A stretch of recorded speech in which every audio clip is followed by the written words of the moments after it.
Well, hello everybody. Welcome to the show today. Very happy to have you here. Hopefully, everyone had a good weekend.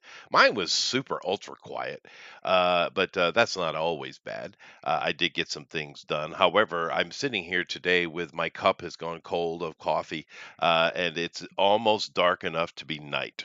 So yeah, you know, not the beautiful sunny day I had 2 days ago. Oh my God, it was a perfect day. Perfect temperature, sunny. No, no, no. I get a dark, gloomy day today, but that's all right. Mm. Nothing but work today anyway. After this show, I go in and I do classes, and then I do classes, and you know what else I do, GOP? More classes. Oh, Yeah, yeah. this is one of them days, right? I got three of them in my week where it's kind of overloaded. But I do get to speak with the adults. At least this is an adult day. Kids are fine and all, but they're stupid. True. You know. And I that mean, test, you go on GOP. I was just gonna say it's great that we're here now to balance things out. Mm-hmm. I was going to Somewhere in the say, and middle. that's why Chester has a sailboat and we live in apartment buildings. Isn't that right, GOP? I don't I have have my any own apartments, house. I but don't. okay. I live Oh, in a like house. apartment houses. There you go. You were quickly outvoted there, buddy. Uh, Oh my God. Yeah, but we talk about cars, and it's, Tower's excited. He's got a new vehicle coming, so congratulations. I know the feeling; it's great. But speaking of vehicles, I have a gripe. I every 2 years here in What the Japan. fuck? What? What You the good? fuck? Did something happen? No, no, no, no. I for some reason I just had a bunch of our YouTube pages pop up. Just yeah. I don't know. Never mind. I'm just over here hitting the like and share so everyone knows. But anyway, I have a gripe. Every 2 years here in Japan, you have to take your vehicle in for a safety check, right? They call it a shock-in here, but it's way more serious than what the West does, and it costs you, 1,500 $1,500 every time you do it. Where in America, last time I was there, it was like 28 bucks. I don't know if it's going up, but nevertheless, so it's already a bit pricey. But they came out and they said all four tires need replacing, and I'm like, okay, replace them. Now I don't know if you guys understand this, but to replace all four tires on my car is about 2 grand, right? What kind of car do you have, Chester? I have A a nice sports one. car. Oh, that makes a lot more sense. Okay. I was going to say $2,000. That's more than I would sell for people for like F-250s. Yes, I know. But anyway, so I knew that was coming. I wasn't surprised. I do drive drive the vehicle as it's intended. Anyway, but so Balls they to the came back and balls. I said, okay, yeah, sure, get on it. And they said, but we're sorry, it's going to take a week. I'm like, why? There are none of these tires in the prefecture. We have to get them from Hokkaido. I'm like, okay, so in all of Japan, there's not any of my tires, but in Hokkaido. So all right, fine. So I got to wait a week. Good thing here in Japan, when you get work done or anything like that, you get a thing called a daisha, and it's a little replacement car. So I have a vehicle. I don't really need it, but anyway, I have that. They did give me that, so that's nice. Then they came back and it says a week later, right? Because I was expecting to pick it up yesterday, and they said, "We're sorry, it's going to take another week." I'm like, "Why? There's none in Japan." So here I am waiting for international shipping on four frickin' tires, dude. Oh God. I didn't expect that. What Yeah, kind of car is it, Chester, if you don't mind my asking? it's a Civic ST. Wait, a Honda Civic. Honda Civic ST. Yeah, the top end version of it. Yeah. They don't have Okay. those are sporty tires, but those are like what, 17s? No, 20s. You And have they're 20s on an ST? yes, and they're ultra wides and low profile. Are they also run flat? Yeah, they do, but they're beautiful though. I love those tires. Yeah, no, because Goodyear and Bridgestone and Yokohama make versions of it. Pirelli makes a better version of it. I mean, that's my point. Yeah, okay, I know they're not the common tire, but I mean, come on. What kind of Japan? tires are they? Japan. Now, to be fair, the version of the Civic that I have, there are only I have a red one. And in my island of Kyushu, the giant, the big old huge island of Kyushu, there are two. So, I guess I kind of get it. But I mean, damn, dude. Yeah, no, I didn't expect it. I didn't expect it. So 2 weeks without my car, dude. F's in the chat. F's in the chat. Dave's in the chat. What kind of real quick, Chester? What kind of tires are they? I had That they're- the Eagle F1s on it. Oh my God, I have a story about Eagle F1s for you, Chester. Mhm. When I actually, believe it or not, depending on the kind of car you have, and if you're getting them in like 16s or 17s, when I worked for pretty much Sam's Club, Walmart, we would have people, you could order tires online and have them shipped to the store so we could put them on your vehicle. People would buy them because Eagle F1s fit a lot of vehicles. Neat. But they were only like $85 in wintertime because sports tires don't sell in wintertime when there's 2 feet of snow on the ground. Yeah, makes so sense. we'd have to tell people in good conscience we cannot put these on their daily driver. And they're like, well, why not? They're the cheapest thing. And we're like, they're like racing tires. They are racing On tonight's tires. Step episode one. of Tire Talk. Yeah.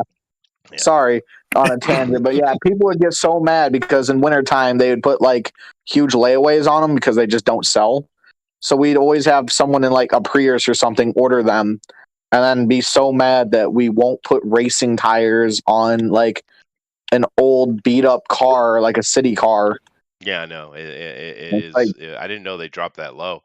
I mean, there are tires that get more expensive than that. I mean, I'm paying like basically $500 each is what I'm paying for it. But you I can think the find more plant makes expensive them in the tires. area. Huh? Oh yeah, I think the plant that makes them is semi close to the area, or at least within one of the few states from where we are. And plus, when it's winter time and they're not selling, you have huge warehouses of them, so they just cut them Right. down so cheap. I think I'm going to end up with the Bridgestone version of them. Man, I've never really cared for. Okay, I we would got go for Pirelli. company. For sports vehicles, I would go with a What's up Pirelli, now? personal Chester. But I've Yeah, I worked know. with tires. I don't know that I have much choice. They literally I know don't him have by my another tire. name, but we have someone new in the chat. Games and Loot. Hello, Hi Gabe. He's the guy I told you about. Oh, Normally wow. we don't Ask them talk if they wanna about join us. tires, No, but it's Tower's fault. it is all I'm Tower's Yeah, It's it's fault. all definitely Tower's Tower's fault. fault. Yeah. Ask Anyway, him if he wants so to join us. He can make a character. he could. Yes. Yeah. Let's. I think he wants to listen in first before deciding. well, But I'm being let's I'm being get to the urged game. to Moving. move along. So I'm moving along. Fine. Move along. I had no Moving sympathy for along, Chester. Moving along. No, All right. I'm very sympathetic for you, Chester. Oh, thank you. Yes. You're like my favorite teacher. Oh, that's good. Yes, I'm a philologist. Just remember that. We're moving on, David. We're moving on. All right, here we go.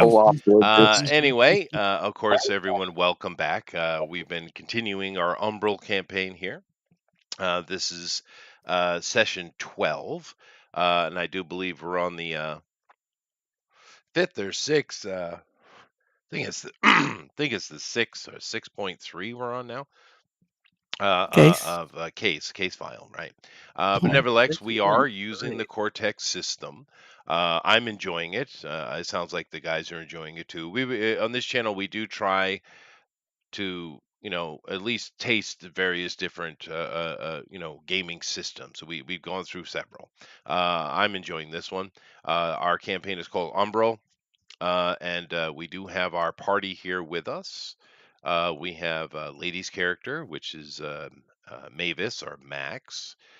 We have GOP playing a Xander Lyons the Third. Very, very nice. Hi. fun. Yes. We also have Tower It's my playing dog. a Tactus Underwood, member of the Order, actually, who's directly involved in this little kind of long-winded campaign section of the campaign. Yes, I am. Yes.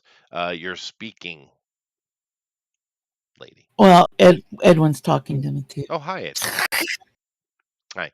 We are in Boston, where the party is set up at the Boston Dove office. Dove stands for Department of Umbral Verification and Enforcement. Our team here is part of the verification aspect, the detective side. But nevertheless, they've been going through a series of things. They were trying to, they had a mission, which, well, I don't know if they failed, but they failed. And Yeah. yeah, they were trying Good to to know. get recover an artifact, which is why Tactus is with them. And that artifact, of course, is Ramdar's Step, which was a device that allows you to teleport or move dimensionally. It's a magical device that was stolen from the Order in New York, and they were trying to do it, which sent them to London because they had got a clue. However, during their time there, they ran into an actual Stygian lord called Malak Vey. Now, Stygians are important in this campaign because the Archduke of Stygia, Lord Rawl himself, is now walking the earth, and that's a problem. And Malak here is basically a turncoat because he knows that Rawl wants to, well, destroy everything. And that's not good for anyone, including Stygian demons. Go figure, right? Mhm. So he came over, and of course, he had his lady with him. I should have changed his name because we now have the reveal that this is actually Lilith. She's the one in charge, not him. But that we had that switch. We went to the summer court. We talked to Oberon and his wife. These two here. We also talked to the Morgan herself, and she sent them on a mission to find her daughter, and they had to go see a seer, Seer Prin here, who put them in the right direction of where they need to go. However, after all of that, and of course, there's been a lot of advertisers that have come on, releasing new technologies and new magical things that is a little bit weird. It's everyone's gearing up for Raw, right? But when they went back to from the Vale realm of the Fairylands, they ended up with in the London Mission Control, and following them through the portal were a horde of Stygian demons. Afrak Zim leading the way, and they were able to defeat him. And he is dead on the floor where we sit. Now, that's where we're going to pick up. Does anyone have any questions or anything before I move forward? Is he dead with one or two D's?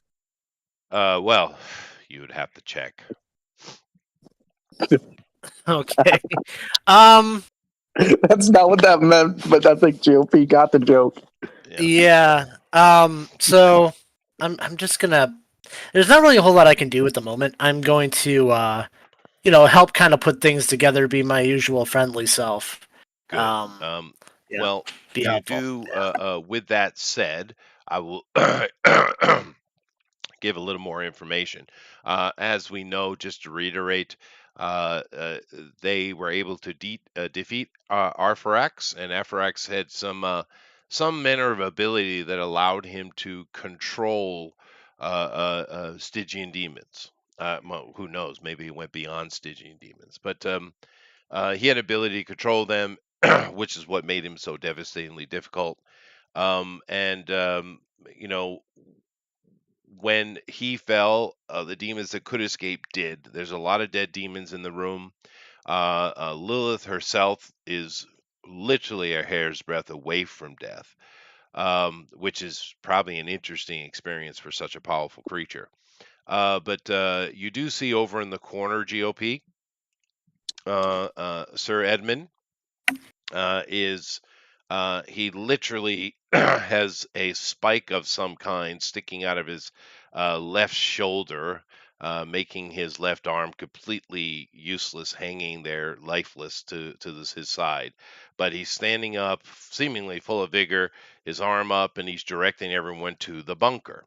Now, you guys don't know this place. This is the London office of Dove, but it looks very similar to your office setup, which you would assume they're kind of universal in that way.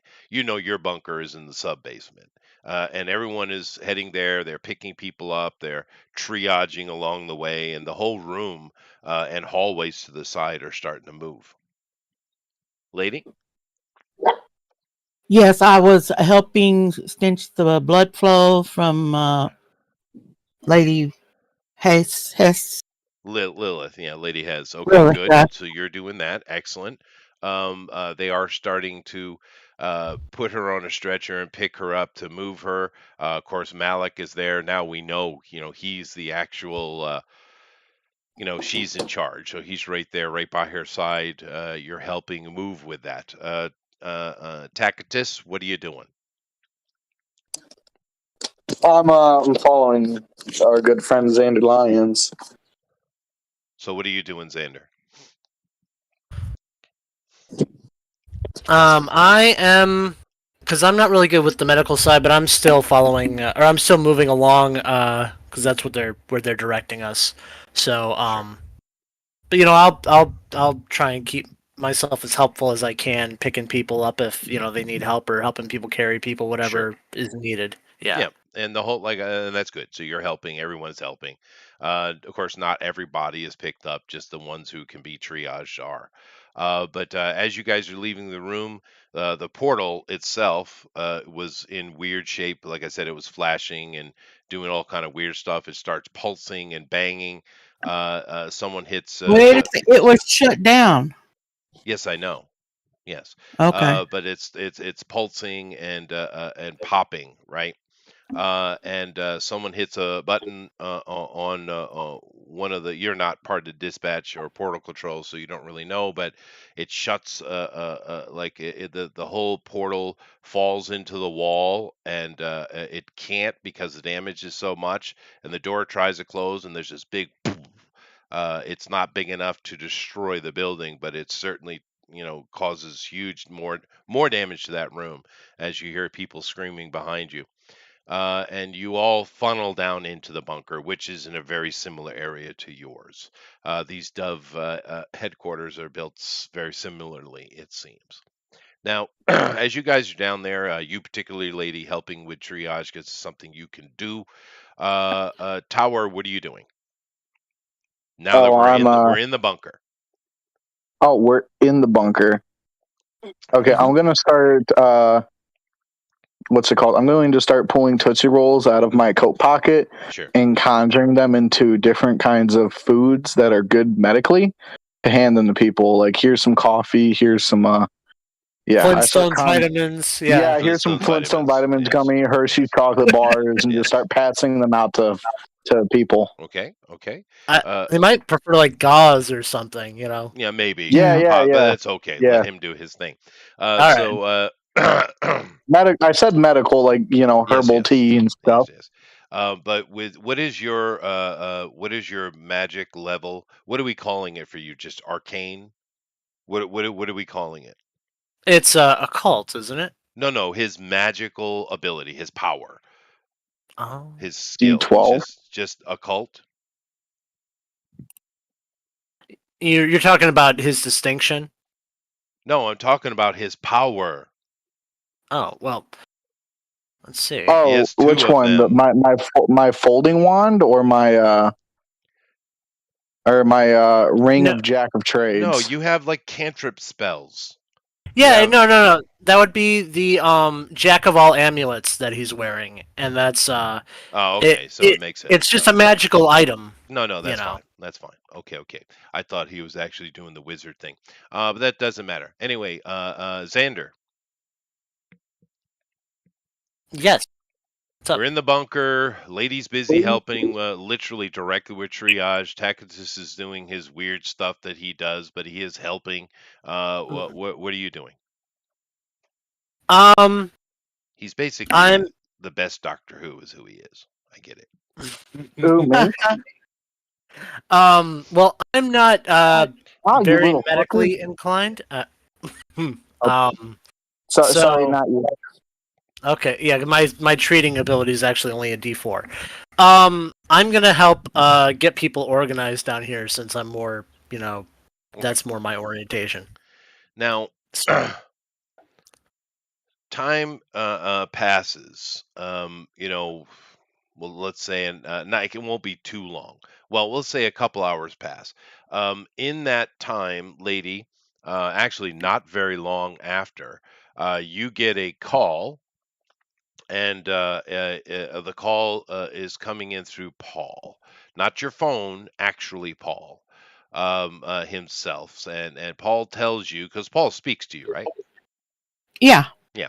And Paul says there is a call trying to come in. He cannot confirm where it's from, but the entire Dove network is a mess. But it is a Dove phone call. Would you like to take it? Who is it? Do you He know? doesn't know. Yeah, go ahead. And I Okay. start walking over there to Sir Edmund. Sir, you going to Sir Edmund? Okay, well, Sir Edmund is actually getting a spike pulled out of his chest. But anyway, it comes through. It's very broken and messed up, but it's from Jessie, and she's a bit of a panic. You can hear in her voice. She says, "Are you guys okay? Are you okay?" Hey, Jess. Yeah, we're helping with triage. All three of us are good. So you did get hit as well. Y'all got hit? How bad? It's really, really bad. There's dozens dead here. I'm getting reports. We're having a hard time communicating. Only people with devices like yours are being able to come through, but it sounds like the entire Dove network has been hit. Confirm. Jiminy Cricket. gasp. Sad emoji. I'm walking. As like okay, I'm gonna relay this to the what's his name? The guy getting a spike pulled out of his Sir shoulder. Edmund, yes. What's he Sir, gonna do? He's getting a spike pulled out. I'm well, sorry. I'm just letting the supervisor know what the situation is, unless enough. in case he has another backup plan. Hello. You go over, and of course, someone Yeah. kind of intervenes for him, and you tell them, and they relay it to him, and he shakes his head at you as in a thinking way as he tries not to scream. Yeah. Yeah. But you're starting to hear a couple people around says, yeah, we've gotten the same information. Jesse is still on the line with you, although, like I said, it's a very difficult connection. And she says that do you guys want me to emergency relocate you? Well, hold on, she says. I don't even know if I can do that. Yeah, Open a portal right now may just cause more attacks on your location. Yeah. I wouldn't do it. well, that's Yeah, a we don't different actually system, know. she says. But Oh, it is? yeah, but she's not even sure she can do that. But she said, "I'll get back to you. I'll get back to you." All right, Paul, try to find any other way throughout the network of the world to hook up the communication for faster information. Paul Hey. is getting on it, but Paul says the entirety of the web is actually wonky. So we're talking about all the satellites are down. No, he said wonky. He didn't say out of commission. Okay. Wonky. Wonky. Some kind of Um, interference. yes, it's hard to get any kind of information, especially because everybody and their brother is trying to get on the internet, or complaints. Why isn't this working? Why, intermittently across the globe. So there's some real communication chaos going on. GOP. Mhm. You guys have been in here for about 3 hours now. Everything has calmed down quite a bit. Some have died. There are tearful moments happening around the room. Others have been able to been pulled through. Whilst you've been down here, they pulled a lot of medical equipment before they haven't. The place isn't in lockdown per se, but they have sealed everything up for safety. Because they don't know what's going on. But information has come out during that time, not only from Lady and her information. Jesse does call back in that period, Lady, and says that there's no way, everything's down. They can't pull you back. Have they tried turning the internet off and back on again? Well, Oh that's my. not the problem. That is the least of the problems, actually, Tower. But I get the joke though, because it usually works. Nevertheless, Yeah. um, you come to find out the information is filtering in from other, this is their headquarters, right? That it is confirmed every Dove headquarters on the planet was hit, and not only are all the mortal portal systems broken and not working, the entirety of teleportation seems to be down. People cannot enter the Umbra. People cannot enter the Veil. Even just simple innate ability to teleport from one place to the other, people who have those ability, like Lady Ninma, it's not working, right? So there's a much more major attack has taken place than simply attacking Dove headquarters. So you guys don't know what's going on, but you know that. What do you guys want to do? Because keep in mind, we know Lilith is over in one corner with Malik, and they are treating her. She's in bad shape, but it sounds like she will pull through. And you guys know where you know where you need to go. You have information. You have to go find her in if that's pressing for you in Kyrgyzstan, or excuse me, Kazakhstan. Sorry, but how do you get there? And more importantly, with the Veil and the Umbral bastions out of touch, what do you do? How do you do? Yeah, it's a pretty serious situation. What do you guys want to do? If only there was another machine that could take us by air to That's the Middle true. East. I Well, almost not thought Middle you. East, I but almost was going to give you an experience point, but you hmm veered away from intelligence. that's Let's true. take a boat, GOP. Let's boat over to We're Kazakhstan. gonna boat to Kazakhstan. You can't boat the Kazakhstan. Do you know where We can get one of those Kazakhstan is? boats. GOP, think. Come on, think, dude. I will give you an experience points if you get what you need to get. I'll give it to you. Um, See, You were so close, GOP. Damn. I was like, yeah, boy. wait, Oh. so wait. it's Do we have not any personal vehicles? No, maybe. not I can here. fly a plane. Oh, a contact. Do you have your contact with the one lady from the Winter Court? I don't know how that would help me. Yeah, I why don't would know. that Maybe, So help we, you? maybe they have. yeah, Do we have any friends who have wings? Hmm. I No, think that's not what we're looking for. that wouldn't If really all work. porting abilities have been disabled, even magical ones, it has to Um, be a device we have to have. wait. I Is have there a a ring of There it is many device? again. things. There it is again. Oh I have my! it. I can't tell if it's me because I have a ring that can let me do a lot of things, It's not but I That's that. don't think. But true, but that's but not the it kind of things doesn't you can work do. like. Yeah, it's not the kind of ring. Oh, is that ring that he gave us actually a teleportation device? They didn't give you a ring. He gave you an amulet. He gave us Oh, an amulet. Is it oh, I thought it was amulet? an Ring is Oh, I true. thought it was a ring. It looked I like a ring. swear to God, chat. I swear to God. Does the DM literally have to lead you by the nose? Yeah, Sometimes we're retarded. We're What am I sorry, missing Chester. here? We don't have Come Missing on, something PhD. GOP. obvious. Why are you here? going up to the horn guy and ask him, You have any way to get from here to there, yonder? I mean, Well, Kazakhstan. he's not focused on that, and he's like, Yeah. I know, no, No, we're here to. We were originally came here to deal with the stone guy because he had an item, but that item really had nothing to do with teleportation. yes, it did. It had everything to do with teleportation. It's I called thought it it allowed you to go Ramdar through the Step, veil. and it's freaking Atlantean. So it's 40,000 year old artifact.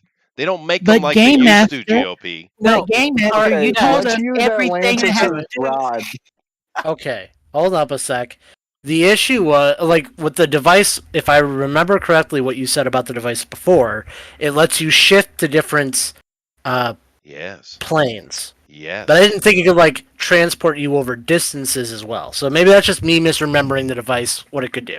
yes. But okay, See, I never would have got that, Chester, because when you said shift us from different planes, I would have thought like 747 to Cessna midair kind of that's thing. not what Okay, I assumed. anyway. But okay, let's go get this thing from Stone because he already screwed us over once. So Let's hope he's go do still there. If he's there, he's dead. That's all I got to say. I don't think. Okay, let's do that. Let's find. Is Tommy here? Agent Tommy, Taylor. Agent Yes. Taylor. Yeah, well, you guys have your epiphany. No one gets experience points. Mm-hmm. That's okay. I misremembered what the device actually did. Can I get an XP instead? No. No, What? But I mean, it's literally called Ramdar Step. I get it. It makes sense, but when it you just said I thought the way you described it before made it sound like it anyway, didn't. Well, It couldn't transport us over distances. It was let more. me. No, I didn't. I was clear. But let me reiterate. how long ago was This is that? it doesn't matter, lady. This is a high-end artifact, right? It was so important that it was kept in the Order's vault in Boston. It's very Mhm. serious artifact, right? Yep. Yeah. So I should have said that 1,000 times, I guess, chat. It's my fault. Anyway, you do find Tommy. Tommy's not doing so well. His right arm is missing. He is bandaged and gauzed to the point that you almost didn't recognize him, but you find Tommy. And he is awake and conscious. So, All right. I'm going to butter him up to get him to drive us and He can't Go drive us back to nowhere he with can't only drive one you arm, my dear. nowhere, but you could talk to him. oh, well, I can drive. He can just direct us. That's fine. I'll That'll pull work. up the map on the Yeah. on You guys are Paul. killing me. You're killing me. I know. I'm just Tell him- being- Stop. point where we need to go. Stop it. Talk to him, please. Jesus Okay, Christ, dude. All right. I go and talk to him. Chester, go get some coffee. I do, Neek. You know what? I am going to get coffee. Talk amongst yourselves. God damn it. Okay. Oh, that's Maybe I'm annoying our DM a little too much. Just a little bit. It's only tonight. because we got company. That's true. Okay, but yeah, no, we'll get the stuff. We gotta have If some the sort guy's of help. even still there. True, That's my but whole we thing. weren't I thought it was my understanding that was gone in the wind. There's Well, nothing we we could have weren't- done about that. gone that long. I mean, maybe he's fled again, but because remember, we weren't gone for like days. All this. I mean, we haven't slept since the last time, or since we've come here. And we So- need power naps really bad. Yeah. Well, I think we'll make it to the end of this first. I'm sure they've got beds in Kazakhstan. I'm sure. I'm sure as well. But man, all that tying in work I did, all that campaign work from before to put us in this spot, and you guys are like, "What?" Well, you know what? That's how we roll sometimes. Okay, so hey, Tommy, I'd ask how you're doing, but the thing, we did kind of come here to do a certain job. Is there any way we can get some directions where we need to go? He seemed busy. He looks at you and he's like, seriously? Work is work, right? You gotta do what you gotta do. He reaches into his pocket and he pulls out his phone, which is not working well, but luckily this is not an internet thing. And he holds it up and shows you an address. He says, How? Mhm. that whilst you were off, in a very weak voice, whilst you were off playing around in fairyland, he actually went and did a little investigation, and he found a Chinese delivery. Excuse me, no, this is England.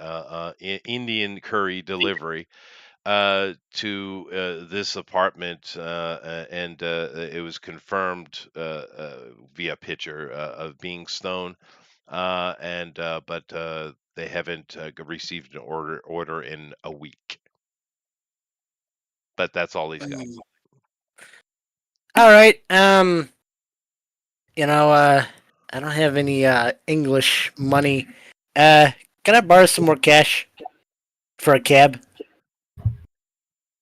He takes his left hand, seeing he's missing the right one.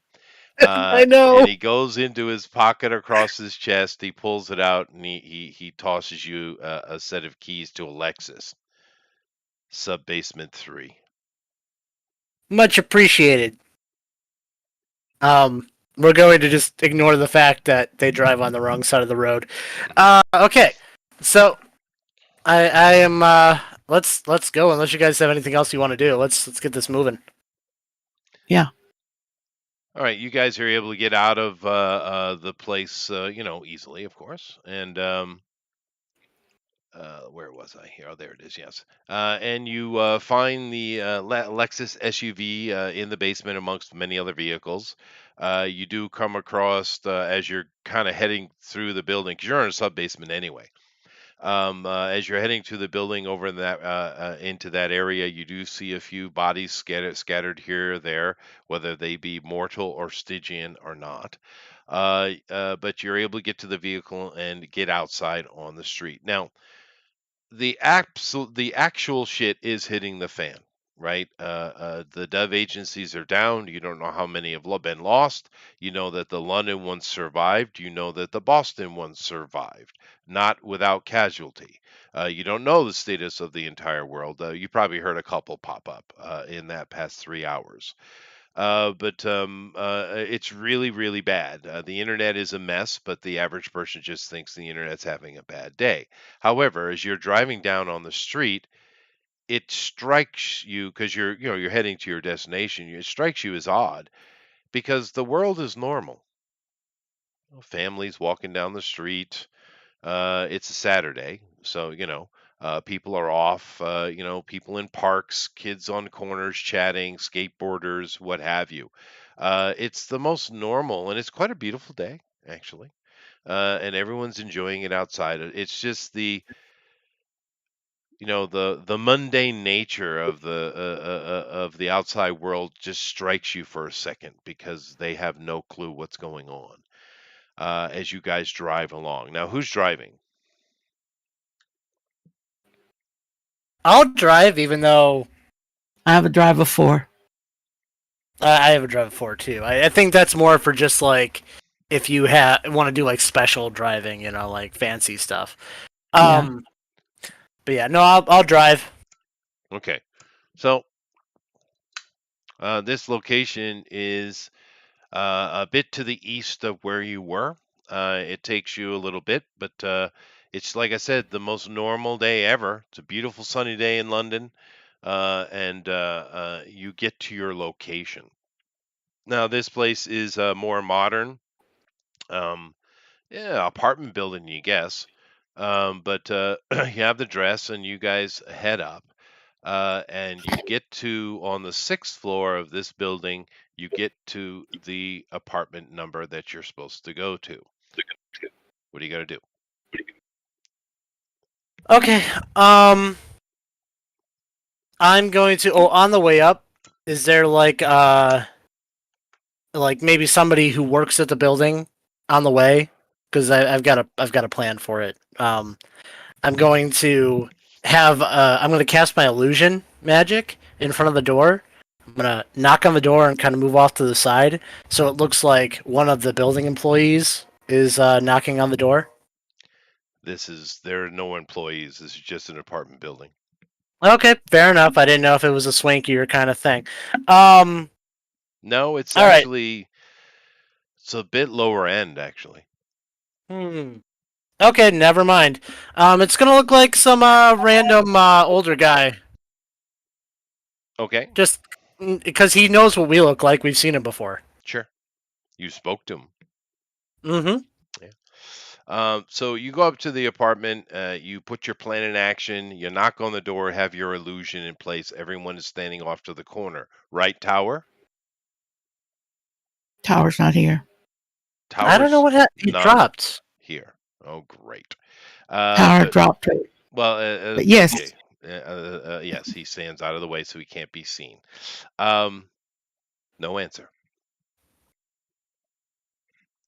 Okay. Why do you think you're afraid? My water is boiling. I'm going to get my coffee. All right. So when Tower does come back, I think what he should do is he should because do you have anything that's like for like lockpicking or something? Well, first I'm gonna try and see if the door will open if it's locked. If it's not locked, then we'll just go in. If it is locked, I can scan through the wall for, heat signatures and stuff like that. oh, if you can do that, that'd be great. Okay, but so Tower's character can just turn things into other things at random. So, or you know what? Could you use your telekinesis to push up the pins on the lock? You mean opening the door from the hinge side? I'd Well- have to see them. I'd have to physically see them, I think. Well, I'm saying more if it's locked to unlock the door, but that's okay. Yep. We'll Unlock just the door, assume- busting it down. Well, first I'm going to see if the door is unlocked. So I'm going to try and open the door. It is Got my- unlocked.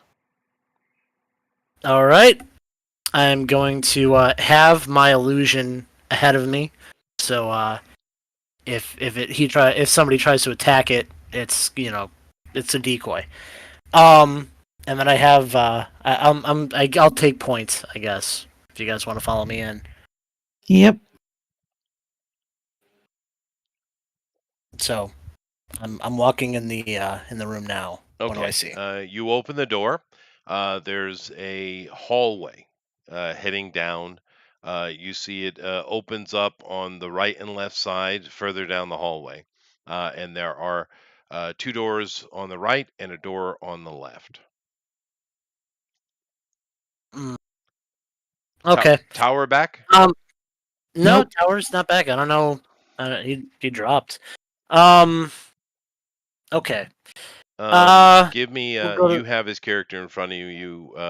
You said he has an orb of observance. Roll it.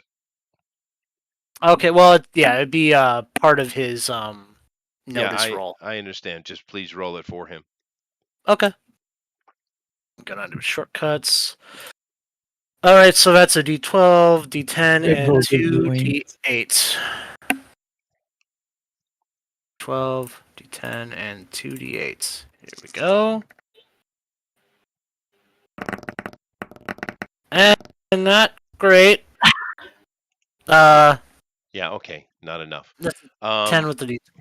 And this is just kind of an automatic effect, right?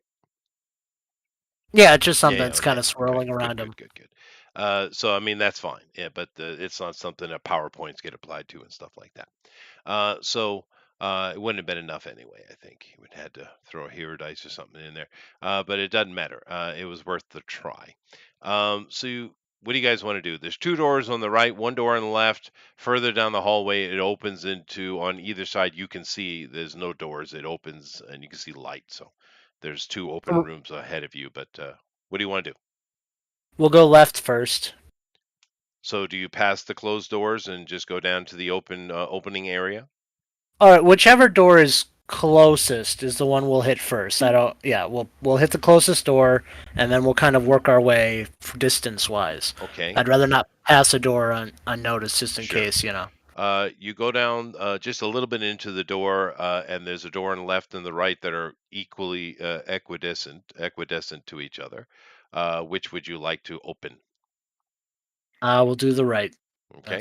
Yeah. You open the right-hand door, and this seems to be, maybe it doesn't look used, so maybe it's a spare bedroom, guest room, small. Okay. Is there a closet or something like that? I'm just gonna check and make sure there's nothing in it before I move on to the next room. It's actually set up. It's not American. Set up with a wardrobe in the room. Okay. Then I'll move the other door. Okay. That's cool. It's a bathroom. All right, nothing in here. What is the next closest door that we haven't gone through? On the right-hand side, it's a bedroom that is well used, although it seems that someone is living out of a steamer trunk. Okay. I'm going to quietly go and check that room. I haven't been busting down doors here. No, nothing's locked. You're able to Yeah. open it quietly. Like I said, this is a British thing here in London, especially this type of building you're in, and it's all wardrobes and structure. It's not there's no built-in closets or side rooms or things like that. Okay. Do I notice anything in that bedroom? Just a steamer trunk and clothes hanging. Is like a little iron board. It's pretty mundane. Hmm. Okay. Um. If anything, he has it on him wherever he is. Is So that's yeah, what he- I'm thinking. Yeah, he might have bounced out. Does it look like anything in here was kind of in the middle of something, kind of thing? Like he had any clothes out or anything like that, or no? No, Okay. And is the trunk locked or no? no, it's open. It's actually one of those trunks that has a rod that pulls up in the back and acts as you can hang things on it. It's one of those things. I'll check the trunk. It's full of clothing. There's some books in there. There's a bag of diamonds and sapphires. There's a couple other magical trinkets. You do have Tacitus with you. They look magical to you. He would be able to verify, but you don't see what you're after, though. Well, I'll show. Just he left him here, and he does have something we want. So might have to trade him Take a back. look. Yeah. So I'm gonna ask Tacitus if or what those items are, if he knows. He said he goes through and looks. He garbage, garbage, garbage. This one's probably worth a little bit. Nothing we can use. No. All right. I mean, Well, we'll there's keep them probably anyways. thousands of dollars in all together. There's Jewels. money here. There's money value here. No, we'll keep them on it. To be honest, just in case. Maybe they're stolen too. We can run it through the database. Sure. And the diamonds Um, and stuff are probably worth millions, actually. Yep. Hey, welcome back. I'm very sorry. I had a important phone call with a family member about my injury. They're sort of.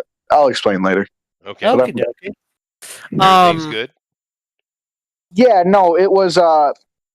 Okay, long story short, my uncle is a physical therapist. Yeah. When I went and saw the orthopedic for my dislocation, he's like, "Hey, once you find out who you see, let me know." So the guy who actually saw me, my uncle personally knows, and he was giving me some names of some physical therapists I should check out or see that if they'll let me go to those people, I see. so I can get quality care once that physical therapy starts.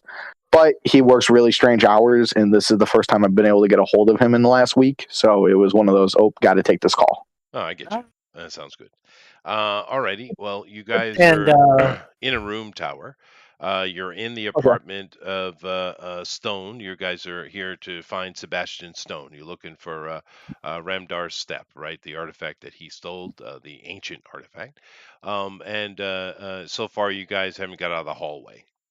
So continue. Well, we checked a few rooms, but Yeah, but yeah, it's in the we're main done. hallway. You haven't got to the Yeah. main part of the Yeah. apartment yet. Okay, and the books that were in there, are any of them like personal writings, or they're all just regular books? Yeah, Okay, nothing of that. This is he's carrying his wealth with him. that's smart. Okay, we'll keep going a little bit further in. Okay. As I said, at the end of the hallway, it opens up on both sides. There is, as you guys are coming up toward that, there's a spot where there clearly used to be a portrait on the wall that because the stain of it, but nothing is there now. You look to your right hand side, and there's a very small kitchen dining area. It's very small. It's not much bigger than the bedrooms you were just looking at. To the left, it opens into a larger room, however, which takes up the rest of the apartment, and it's a living space, a living room type of thing. Lots of sun is pouring through. It's a beautiful day outside, right? Are pouring through the windows, both in the kitchen, but here in this living room area, there are larger windows, and the room is bathed in light. And sitting in this room, it's an absolute mess. There's food stuff just lying around, old curry boxes. It's just been someone has been squatting, living in this area, and not doing anything else. If that's what it feels like, and that someone is here, asleep on the couch. You see Sebastian Stone. However, he doesn't look as chipper, and he is asleep. It is hale as last time you saw him. He's thin. He's in his underwear. He's bone thin. His cheeks are sunken in. His hair is grayer. He's not in good shape. He does have a wife beater on and whitey tidy whiteys. And they Uh, are Can I stained with food and who knows what. Is he wearing um the amulet right now? Yes, he is. can I use a little piece of magic to? Well, here, never mind. We'll wait a minute. But off topic, well, not on topic, but not in this scene. I don't want to do this yet. Using my amulet of many things, is it possible for me to change his soaked tidy whities into like fresh boxer briefs to help the man out? Is that an option that I can do with that? Sure. Okay. I guess It's you not could right do now. it. Yeah. We can No, do no, not right laundry. now. Not right now. Not gonna do it now. But I just was curious for future reference. Yeah, something You can mundane help like him that is change fine. Yeah, with that's his fine. laundry later, I think. Right yeah. now we gotta get this off of. So I'm like, Where's he wearing it at then? Around his neck? Yep. yep. It's laying on top of his chest. Well, it's I look over. it's a fairly long chain. It's like a mid-chest length necklace. And it's actually laying on the sofa that he's sleeping on. It's a small sofa. It's too small to be sleeping on, but he is sleeping on it. I The room whisper. stinks as well. I whisper over it, lady. You think you can use your telekinesis to get that off of him without waking him I up? have net and I can hit things.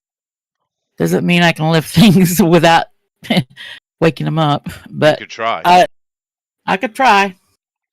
I look over at Tower and I go, well, quietly. Hey, you got anything like a mage hand or something? Something that can lift little things. I just need to get it off of him before he wakes up. Well, let Lady try. She's the one Okay. who actually can do it without any That's contemplation. She has all right. it Cool. well Okay, within let's her see. ability. Well Can within her die. ability. So then it's not a very difficult Another thing for you to do it can at all, die. lady. That is Lady, eight. lady, Yes, sir. let me help you. Okay. Okay. To just grab a hold of it and take it off is a standard 11 roll that we've been using. If you want to do it Mhm. tactfully and quietly, it would be a 15. Okay. Let's see. That Can that. can I assist her with this? Or well, Tower would No, probably be Tower better at could. assisting. Tower could. Yeah. Yeah. So Okay, I'm going to assist her to the best of my ability. So take another Okay. 6-sider. Another 6-sider. Okay. So and 2d10, 1d8, 1d6. Mhm. and I'll That be is ready. athletics. That is the mental. That is the phrase. Mental skill die. I don't have pickpockets or No. anything like that. No, you don't have anything specialized to do it. That I took that into account with the extra difficulty. okay. Okay, here we go. And I'll be Rolling. ready to grab him if he wakes up. Wakes up. Sure. 24. See, 18. Oh yeah. No, 16. So that right there is GOP, do you have 16. It's night vision definitely above goggles? what I needed. With a D8 effect as well, you could do it very stealthily. You get a hold of it, you're able to slightly lift his head to be able to get the necklace around, but it won't come off. Just stab him in the throat. Get just crushing No. that bit. Oh, Like if we Is like it it's, caught behind his head? I think it's magically sealed to him or something of that. Am I um, right in that guess there, Chester? Would Yes, you are. You are correct. Okay. So can Take a I? PowerPoint. I got I? to give someone something. Take a PowerPoint. Okay, cool. I'll take one. Yeah. Do we have night vision goggles as part of our Dove? Like, Nope. You're not part of the enforcement group. No. You could no, but requisition okay. such a thing. You could. Yeah. Mhm. But then Well, again, we've is it already possible for me? established with your random cantrip magic, you can do such minor effects. Okay, so tell you what, I am going to take our regular issued like sunglasses. I'm going to convert them into 3 pairs of night vision goggles, just in case. My dear, why don't you use a little Just, cantrip magic to just, huh? disconnect it? Oh, Won't you use some that's a little bit more than I cantrip. don't think I that would would think. work. He can't. unlock? Yeah. Changing your sunglasses into night vision goggles is a little different. All right. Let's all just Okay. we'll just make sure when he wakes up that he's restrained. He can't do anything. Okay. So lady, when he wakes up, restrain him. Gotcha. Okay. Because what else are we gonna do? We can't get this off his neck, and I'm not gonna just kill him, and take it. That'd be ridiculous. Actually, I think there's something wrong with him anyway. I think there is. He's probably cursed or something. Okay, fine. This man needs a beer. All right. Yeah, lady, just capture him since he's asleep anyways, and then we'll interrogate him. That'll probably be the best way to do it. You don't even need to roll. There's no resistance. He's not waking. Oh, is he dead? Wait, No, you guys haven't done anything. You're sitting at a distance. You hadn't gone up to him at all. You don't know the status of him. I go. I'm actually going to use my cantrip magic to see if he has a pulse. Can I do that? Sure. Yeah, I do that. He is barely alive. Okay, he's barely okay. I let GOP and Lady know that he is barely living. Hey, Stone, buddy, you alive over there? Nothing. Nothing. All right. I'm gonna give him a little pat on the cheek, even though I don't know if touching him's gonna mess with us, but that's okay. Patting him on the cheek. Nothing. My buddy. Of course, Lady was far more intrusive than that already. True. Is there anything that you know about curses with your occult stuff, like that if this item is cursed? Yeah, can I check that, Chester, with my 12 occult? You can. DC 23. Oh, what? No, you could do it technically, but It What would. the fuck is a DC 23? You have to hit a 23. 24. That's a challenge. Or 24. Yeah, 24 is a challenge. I mean, Fuck. you could luck out. This is a Probably not. truly ancient artifact tower. It's on the Okay. very edge of the magical knowledge, and you are at the top of magical knowledge. You're 200-year-old wizard with a D12 in your occult. There are some people who are more specialized in arcane knowledge, but you're pretty high end, dude. But this knowledge is obscure. Therefore, DC 23. And Okay, so I'm going to need to roll that. I need to I don't have that dice thing. GOP, could you load the dice for me? just you gotta save it, buddy. But okay. Well, yeah, I know. So Just give let's him the Yeah, link. no, I'm doing it. I'm Okay. all right.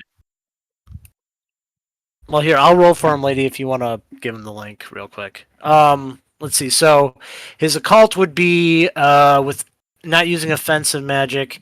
It would be Yeah. 2d12, a d10, and 2d6. And I would say, lady, do you want to give him like assistance with Paul or something? Would that help or no? Oh, No, it this- would help. It would do shit. Yeah, this is way Okay. beyond Paul. Yeah. All right. So 2d12, d10, and 2d6. Okay. Paul There you is go. more of the modern world, right? technology, yeah. Yeah.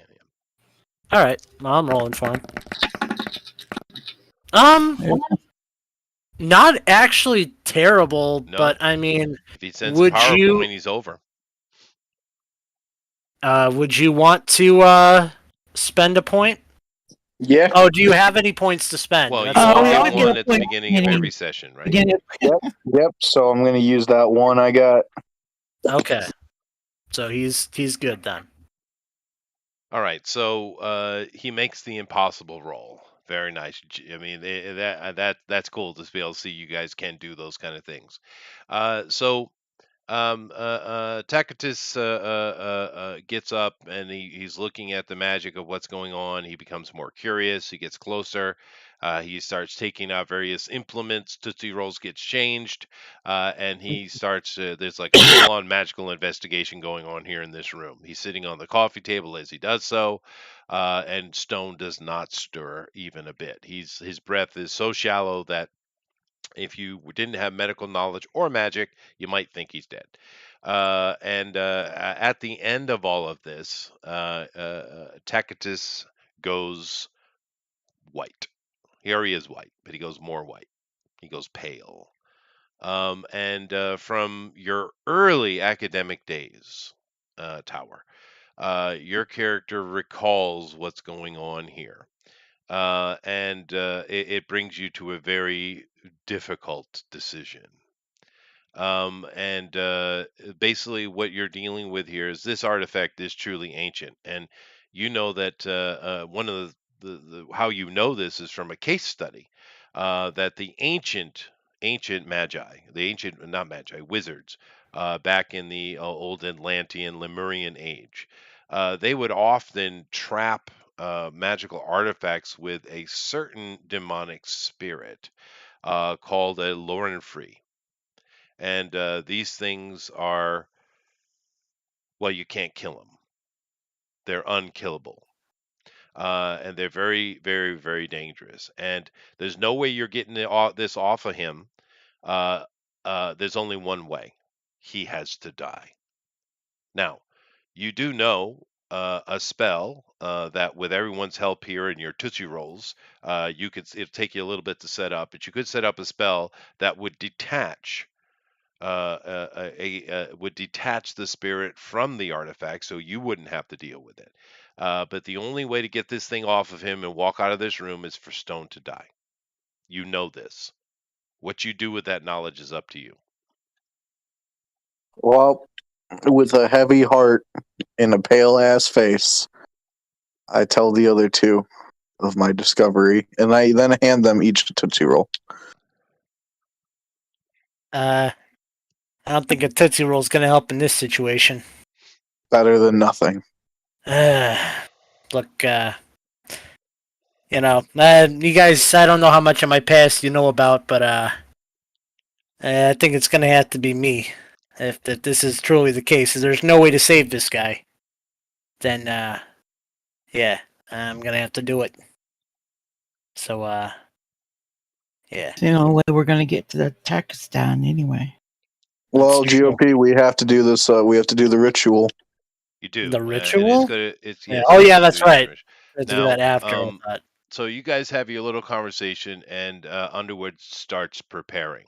It takes you a good 45 minutes to an hour to prepare everything. You're lots of Tootsie Rolls. You're low on Tootsie Rolls, Underwood, just so you know. Oh no. I'll Um, give him mine back. there's candles in the room. There's, I mean, all kind of stuff to set up this ceremony. Everyone's got to wear a weird feather hat, et cetera, et cetera. And he goes about his work and he gets everything prepared. Quite exhausted by the end of it because that's a lot of magical expenditure. However, he gets the room set up. Now the good thing is it's just a ceremony, so anybody with a cult can help. Matter of fact, one of the things you do, Tower, is prepare little sheets for the chanting that the other two are going to have to do, or you two, because it sounds like GOP is going to do the deed, so you two will be chanting. It is in some weird, obscure, ancient language, but you're able to talk Max through it, and you wrote it out in English for her anyway. So you guys are going to have to do the chanting, candles are lit, et cetera, et cetera. And as you guys are getting ready to start your little thing, you hear a rumble in the room. Everything goes kind of like in a negative. Like you've seen this before. Sometimes when demons push themselves into reality or push themselves on reality, it tends to leach the color out of reality. You've seen this happen before. A demon appears in the room. Well, son of a bitch. We have. I need to go back to. I wasn't showing. Let me do it again. You were showing him. Oh, that's an ugly motherfucker. It We should is. rip his earrings out of his face. Yes. And of course, a tower. Your character knows that this is a Lauren free. It's a very ancient type of demon, and like I said, the old wizards from back in the Atlantean age would often trap these as in this kind of curse you see going on. As far as you know, this type of demon does no longer exist. No one is making any more of them. So in a way, this is a unique species. Interesting. It doesn't do I tell. anything. It just has this expression on its face. You don't know what to make of it. It's standing in the room. The Are they thing's about Are they 9 foot tall, just so you know. are they And dangerous? I would assume. well, they're dangerous in the point that, I mean, as you can see here, I have 8 dice to roll, but they're not particularly powerful. The problem with the Lauren free is you can't kill it. You literally cannot kill it. There is no way to kill it Hmm. that you Do we know have of. Well- anything? Well, fuck. Well, Do we have anything else to trap it in? No, you do not. It's in the necklace. It's in the necklace. It's attached to the necklace. Attached to the necklace. well, Where does it go once it gets unattached, though? You don't know. It's standing in the room. It's this very gaunt, 9 foot tall humanoid. It's as you can see from it, its body is covered in these tight, small feathers. It actually has kind of like almost like wings underneath its arms, but they're like more like webbing than attached to its back. It has talons for claws, and on its feet, it does have a very bird-like appearance, as you can see. But it's just standing there, looking at you with this expression. hmm. Can I offer it a Tootsie Roll? Oh, Oh yeah, go. You can. I don't think you would, but all right. It looks Let me at be you like, and smiles. okay. Well, I smile back and I give him a second one. I tell him they're delicious. I ask him if he wants something to drink. Oh my god. Well, he actually eats one of the tootsie rolls. He doesn't he puts the whole thing in his mouth. He doesn't know. He looks at you Wrapper and oddly. all. It doesn't taste very good from his point of view. Mm. Oh, Hey, well, I'm like, well, I'm sorry. Did I offer him like a tea or something? Or, He didn't okay. unwrap it, Tower. huh? Yeah. He did He not just unwrap put it it. He just put in the his whole He thing in mouth. his paper mouth. off. Oh, I unwrap the second one and then I hand that one to Okay. him. I go. Can you speak English? Would en stille autorul. Do I know what that means? You can make a roll for it, yeah. Fuck it. Yeah, let's do it, bud. Oh, you have actually. Actually, wait, I think I have an ability where I can understand languages. Well, no. What you have is. Let me go find the spot. Your under knowledge arcane languages. Oh, well, there you Yeah, go. buddy. He's speaking Atlantean or Oh, Atalanian would be a better pronunciation. and what is he saying? He said the second one was better. Agreed. Hey, why don't you ask him how long he's been in the thing, in the amulet.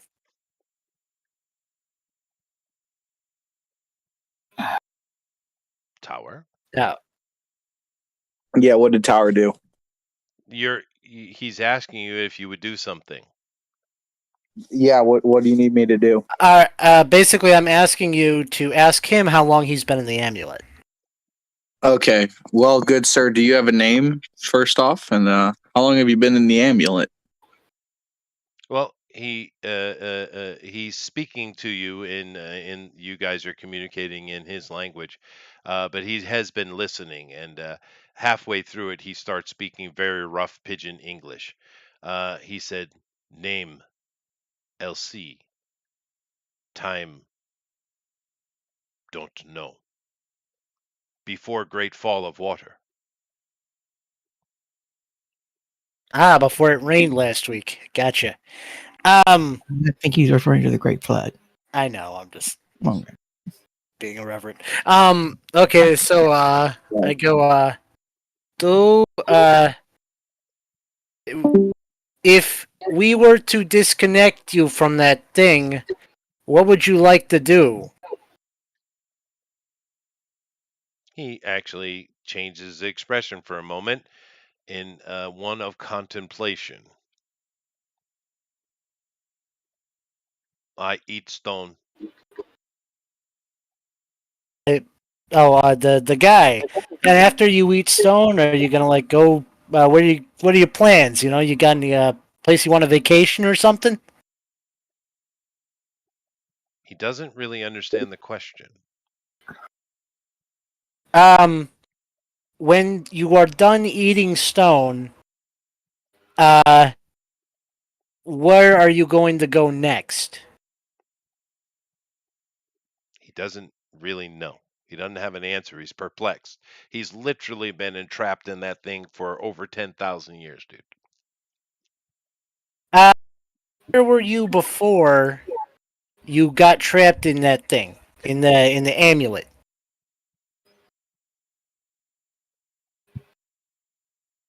LC, no remember.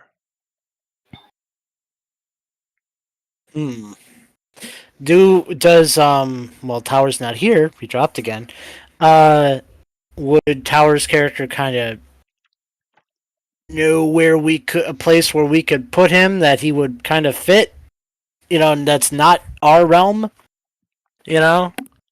Um, I'm sure you guys could brainstorm it, but there's a big difference between know where you can put him and putting him. This Yeah. Yeah. is a like I said, in a battle, you guys probably kill him 100 times, I'd assume, but it isn't going to matter. And he can move at will anyway. But then again, at this current point in time, he can't. So I guess he could be captured, I suppose. Well, I'm just trying to figure out his intentions here. Like, I don't think it knows. He's waiting for us to release him before he can go eat stone. Yes. if we release you and you eat stone, are we good? We're friends? No problems? 2C roll good. Wait, like we're like Tootsie Rolls to you, or is it like more like we're not gonna have any issues? You know, you do your own things and we kind of get to go and no problems. He doesn't seem to understand your vernacular. Underwood Yeah, it's true. translates directly into the Atlantean, and he says, "Let's see, how do I say it? What's that? How do I say that word? Yuku." Translated, there is no issue. Awesome. And Yeah, I think know that's the right his word. body language is like this, but can I at least try and roll an insight roll just to see if anything? You don't I don't need know. to. There is Okay. no. This creature doesn't understand the concept of deception. All right. Awesome. Then let's do this because we got no other options. When you start moving, yeah. Oh, and by the way, when we're well, one last thing. When we're done, we can take that amulet, right? And it's no problems. He doesn't care about the amulet. Okay, just making sure there's not going to be an issue. All right. You enjoy your meal. Yeah, I put dice on him simply because it's you. That's true. That's true. Well, you know what? That was making me think like, oh, we're gonna have to fight this guy. All right. Well, yeah. Then But it also I looks well, good. I love the framing. Look at that picture, dude. That's beautiful. it's like if a demon was an Instagram model, this is There probably you go. what he would try and look like. The expression, anyways. Yeah. Okay. So, yeah. So you Tower's guys, not here, but we're assuming well, you the start thing. your ceremony. He and Bubble, Lady bubble, clothing trouble. Max are, Bubble, bubble, yes, clothing trouble. chanting. Bubble, bubble, yeah. All the candles are written, are lit. You guys go through the whole ceremony, and he actually created a ceremonial dagger for you. So Stone, of course, is near death anyway. He doesn't awake during this. Where do you need to kill him with one strike? How are you going to do that? I mean, I've killed people before. I'll probably get him in the heart. All right. So you don't need to make a roll. You land a coup de grace attack upon him. His body jolts for a second or two, and then just goes more stiff than it already was. And you can feel a pressure lift off the room that you didn't even really notice was there. And you look over to the creature as you do, and you could see that it's trying to move, but it can't, meaning teleport, but it can't move. It seems perplexed by this. So it just goes over to those big windows I said that are in this place. You see in the back here, and it kind of lifts its hands, and the whole side of this building rips off, and it just kind of floats out and flies away. And as it's doing so, it fades, probably when invisible, because it can't teleport. Mm. Well, no way that's You're gonna not come back and bite wrong. us in the ass later. Hmm. Oh yeah, we released one of those things upon the world. Yeah. Yes, this is Eh. the effect. The modern Muslims will call it a jinn. Oh. Okay. And he didn't even sing us a dance number. No, he didn't.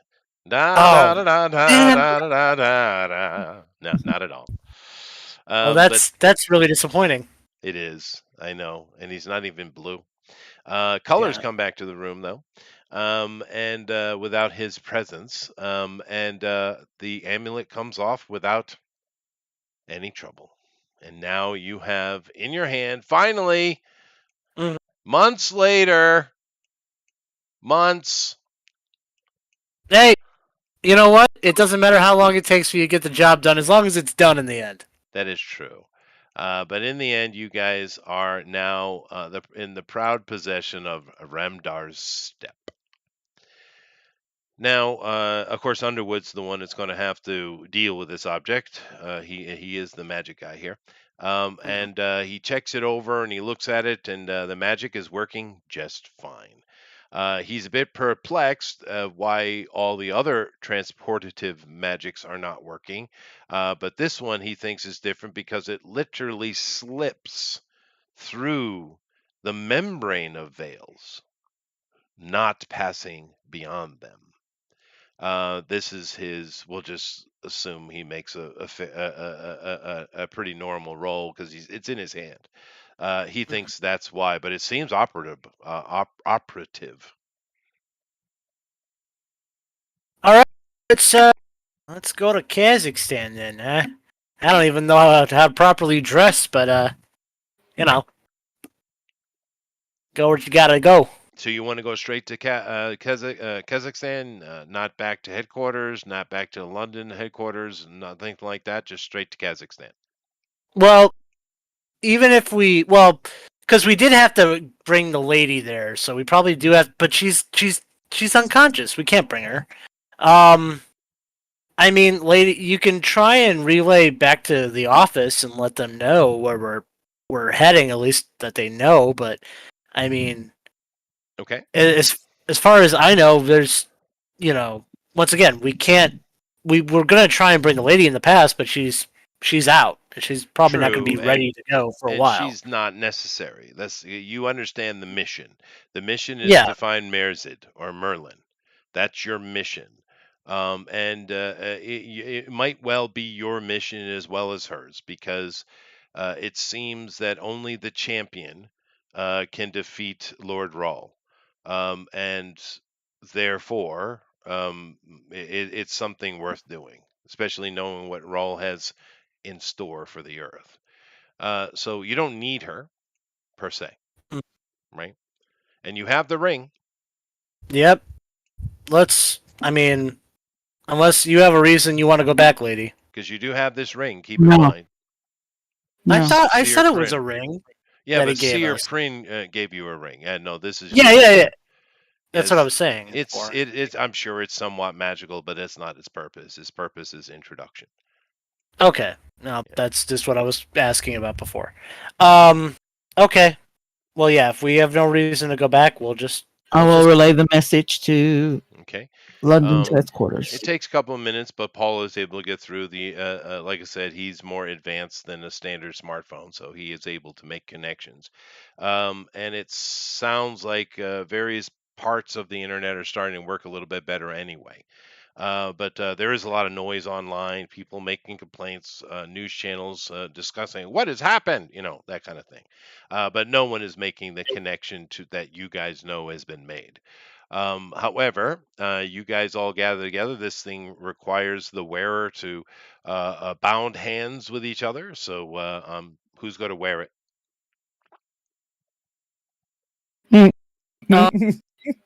Tower. He's the magic it's user. gotta be It's not Tower. cursed anymore. There's no longer a curse. Yeah, it's not No, cursed. but Tower's the logical option It here. is. Yeah, it's so. So, and he's an order member anyway. So Yeah. he puts it on. You guys hold hands, and he envisages. Oh Jesus! Envisages. Envisions. Thank you. Vigid. I don't know what I was doing there. He envisions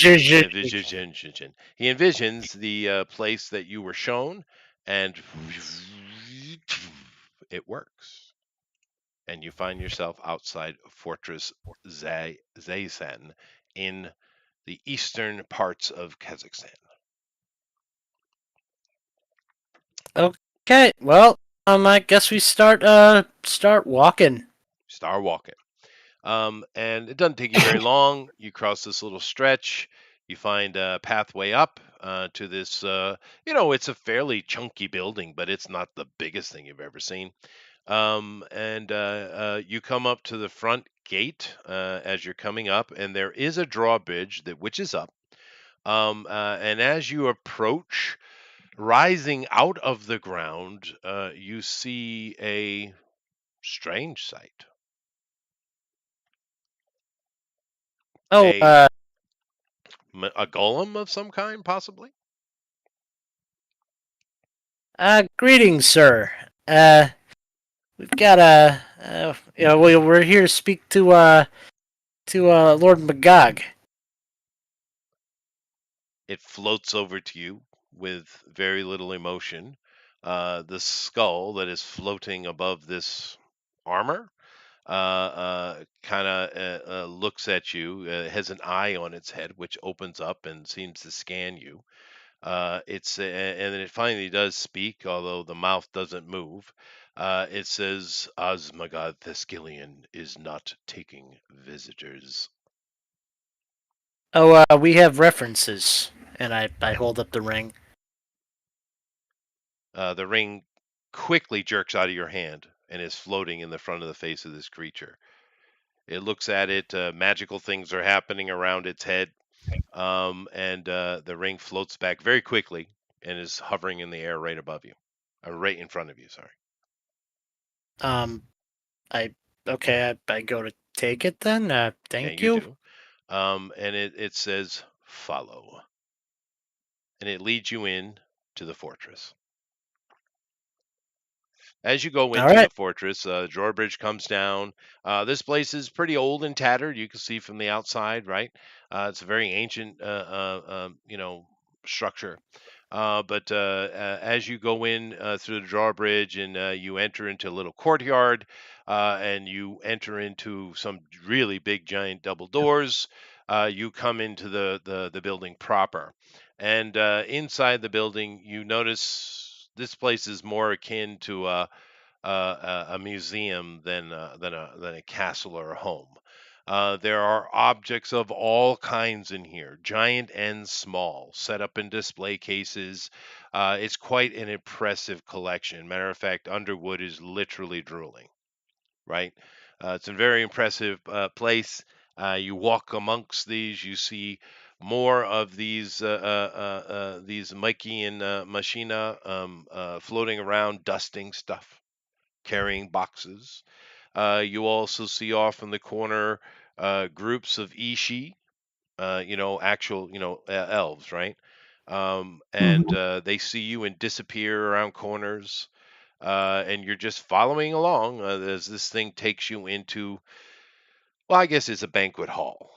That's slash throne room, I suppose. And in here, there are a lot of Ishi, and they're all, as you come in, the room's silence, and they're all looking, and the soft chatter amongst themselves. You can hear them. Well, you don't understand what they're saying. Underwood does. But you see sitting upon a throne, however, as you follow this machine, you do see a very large Ishi. Um. All right. I give him a polite bow, Uh, and the Mikian goes over to him, and says something. And he's like, he nods his head and says, he speaks. He says, "Welcome to my home. Why did the seer send you?" um, it's kind of a convoluted story, but I basically give him the rundown and that so was our mission to bring her back or just to find her and make sure she was safe? I'm To just trying find to make to find her. okay. So I ask, basically I let him know kind of what we're attempting to do and is Bela there, you know. My Uh, daughter is. He looks over. He says something in their language, and a courtier runs off. And he speaks to you, and he says, "I'm well aware of the situation, since I've been involved with it since the beginning. I'm assuming Morgan did not tell you how all this started, did she?" no, she did not. Hmm. As he does that, the courtier comes back, and his daughter is following behind, and she comes and joins her father on the throne. It's a pleasure to meet you, Lady. Would she be Lady LaFay then? Or no, she would be. What would be her proper title in this instance? Uh, well, you don't know. You don't know. You know that Morgan, the Morgan said, called her LaFay or Fay. I would just say, it's a pleasure to meet you, my lady. Her We've name been, is Bela, or a lady, or lady is probably the safest way to go. Yeah. yeah, that's, Um, I didn't know what I should refer to besides Bela, like her last name, because that'd be well, more. she kind of does a standard courtly curtsy to you, and she says, "What's this about, Father?" He looks at her quite sternly and says, "Your mother." I kind of give her uh, politely give her the rundown of what has occurred. Um, And she stops you. She says, "We know what's happening. What does this have to do with anything? My mother is the um, cause of all of it." that wouldn't surprise me, but she's see, we have to find Merzin. Uh, it's kind of a important business, and she was saying that if we could find you and make sure that you were okay, that Well, we you would. don't get very far into that that umming and awing that you're on about right now, Mhm. because as soon Yeah. as you mention Merzin, she loses it. That bastard! How dare you bring his name up here? She just goes. You can't even understand what she's saying. She's just a teenager on a freaking tantrum. You really, really pissed her off. Her father literally puts his hand on his forehead. Literally. Can I roll an influence check to No, you try and don't. calm You her don't need down? to make any rolls. Yeah, it's Okay. just part of the interaction. Of course, you're trying to calm her, and she becomes a little more coherent before she storms out of the room. And in that coherence, she says, "That bastard and my damn mother wanted to sell me off to that Raoul character." But I didn't want that. I didn't want to be a Stygian wife. I mean, Jesus. And she goes on a little more rambling, and then she says, "Then what do they do? They force me to make she makes a child, and then they try to sell that one off too. No, no, no, no, no, no." You And she well, no, leaves. but she So already left. Yeah, this I couldn't demon talk to lord her. is on Earth, destroying Earth because he didn't get the woman he wanted. Well, you don't know. Yeah, You we don't can't really tell from know. that nonsense. That's for damn sure. Mhm. Something to that effect. But there is an actual elven lord sitting in front of you who is not overreacting. I look over to him and uh, is there any way that we can get some clarity on what's going on? He says, "Yes, Merzin Uh, cannot have children. Magic is infused in his veins, and it has taken him past the ability to do so. He needed a child. I did not know what the purpose was initially. If you have not heard, Merzin was my liege, and I worked for him for quite some time. And he came to me and asked for me to bear him a child with his wife, the We got Morrigan. that part. I had no interest in doing such a thing, for I have my own lovely wife. However, I felt compelled to do so. So I did. But years later, I came to find what Merzin really wanted, and it was a child to barter. They tried to sell my child off to Raoul in some weird, insidious deal that they were trying to make. I do not know what it was. However, I of course protested, but humility aside, I do not have the power of Merlin. However, Mhm. my daughter was able to escape, and things went awry. And during this conversation, he looks over at Underwood and he says, I do believe I remember you having a hand in it. Tower's not back, right? No, Nope. he's not back. I don't know. So you can kill him while he's not here. Yay! Oh Your my- favorite thing to do. No, it's not. Not. And Underwood possibly remembers him, kinda, but he wasn't directly involved in that anyway, as Magog was. But Underwood probably would have known of his name because he was attached to Maresin and all that nonsense that was going on. Because in the capture of the Morrigan or Lady Faye, Underwood was part of that overall task force, right? We didn't have all the details, but it fell through. Morgan got arrested and taken by the elves in some kind of shady deal, you're sure. And Bela was able to escape, and it seems she came here. She's very upset about it. Still, obviously. But as Magog continues, he says, with all that aside, Raoul was very upset by this, which at first struck me as odd. I mean, how many wives and concubines do you think such an Archduke of Stygia would have? I would imagine thousands, wouldn't you? One would I just assume. nod. But I came to understand why. You see, it's the mixing of the magic of the Morrigan herself and Merzin. It is in that, a child born from that Raoul wanted. Hmm. Champion? He doesn't know.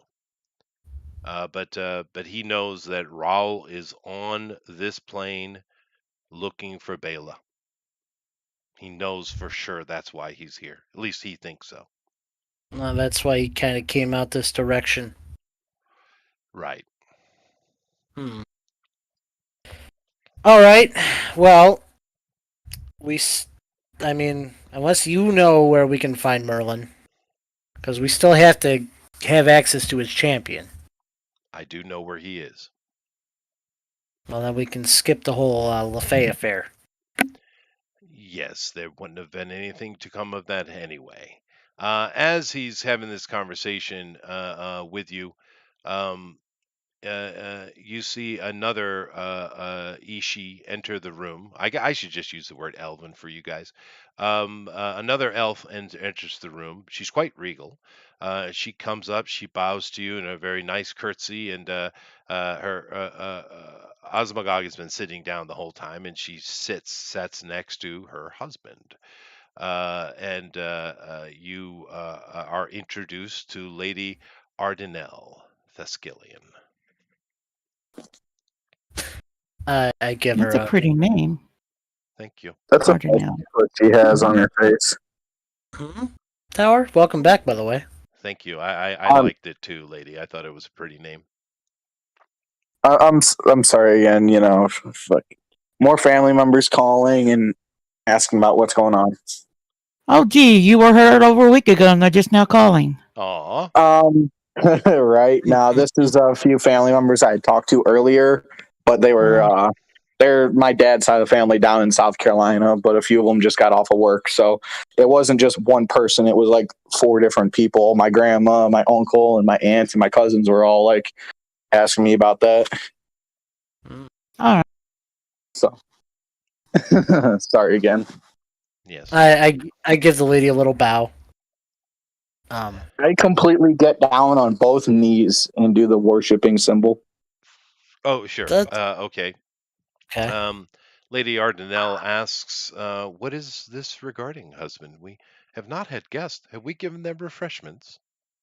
No, He but I could more Tootsie Rolls. I'm running low. Yeah, let me get through this, please, Tower. Okay. Um, Okay. uh, she said we should have refreshments. He's like, all of a sudden trying to remember his manners.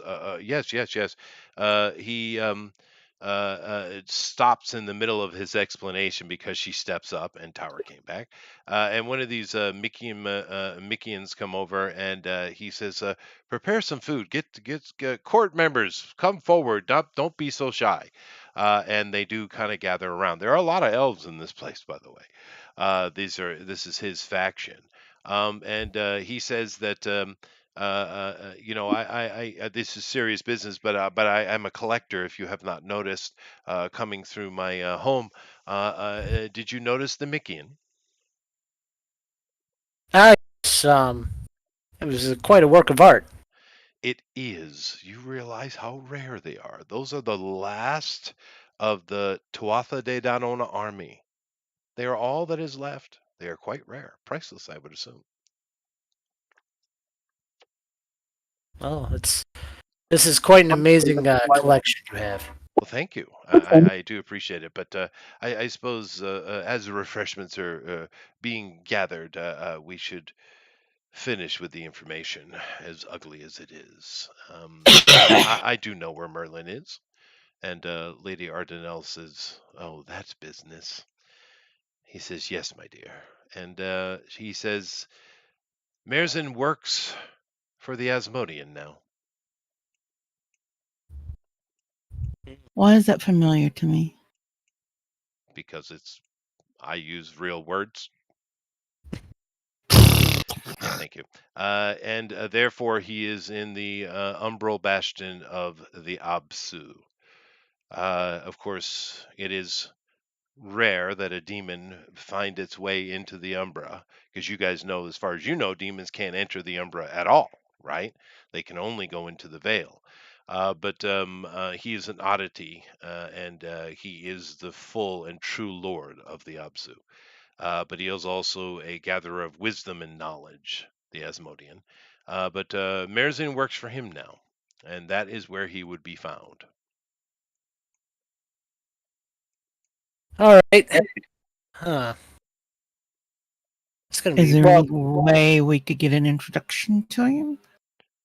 Well, I can tell you where Without it being is, but it's not that easy. plus. I think they kind of had a bit of a falling out. You know. That's not the point. Well, I'm just. Osmagog understands the seriousness of the situation quite well. Um, he says that you can get in, but you have to go through Ta. Would you please elaborate? Yes, Ta. Now, Tower, is Tower here still? Yep, tower's here. Yeah. Yeah. Tower knows that Ta is a truly ancient demon, possibly, arguably, one of the very first demons. Not even human, pre-human. And Ta, of course, is the Kronos of the Egyptian mythology, right? And he guards the Abzu. And the only way, and Underwood is telling you this, character knows this, the only way to get into the Abzu is through pure blooded royal sacrifice. Oh, so Whose royal do we have to sacro? well, I mean, we were just in England. You know, they got a bunch of extras. They won't Yeah, be we bad. got bastards running around, right? Hey, let's sacrifice the queen. I hear she doesn't have many years left. That's an understatement. Well, We're yeah, in negatives now. yeah, it's not as many years left as Betty White. It's true. Okay. Uh, Uncle Marvin. Lady Ardenel interrupts the conversation, says, "Oh, look, the refreshments are here. Please, please." She stands up and she does a very courtly curtsy to you and says, "Follow." And as she goes to the table, you see these Mickeans coming in, and it's probably pronounced Mikey, I guess, coming in with platters of food and fruits and vegetables and breads and all manner of stuff. And the table, this is a large banquet hall, is very quickly filled with food. All the ishi within the banquet hall flood to the tables in mighty chatter. Lady Artanel takes, well, who's speaking, I guess it's GOP. So takes you by the hand in a very tip of the finger way, as royals would do, and leads you all to the table to have a seat. As Magog himself rises and follows and sits at the head, as you know, when you're all sitting at the head of the table as well. And Asmagog says something in their language. Tower understands it's being, we're gathered here to be thankful for this food, yada yada yada. And everyone starts eating. Lady Ardenel is sitting between. What Um, kind of food? Really good food, all kind, right? Lady Ardenel is sitting between Lions and Max, and Underwood is just to the side of Max, with Asmagog being sat next to by Lions. And he's a big dude. He's the biggest person in this room. But everyone is enjoying the food and eating, except for Osmagog and possibly you. I don't know if you guys are eating or not. But the lady is being very, very cordial, and she offers this food or that food to you that she thinks is quite good. She calls for wine. She's being a hostess in a weird way, if I'm not expressing it well. It's a very odd situation you guys are in, but she's insisted upon being hospitable. Well, I thank do her I? for Yeah. such favors. Oh, you're most welcome, as any guest. We rarely get them, you know. So she's just excited to be able to host people or new people.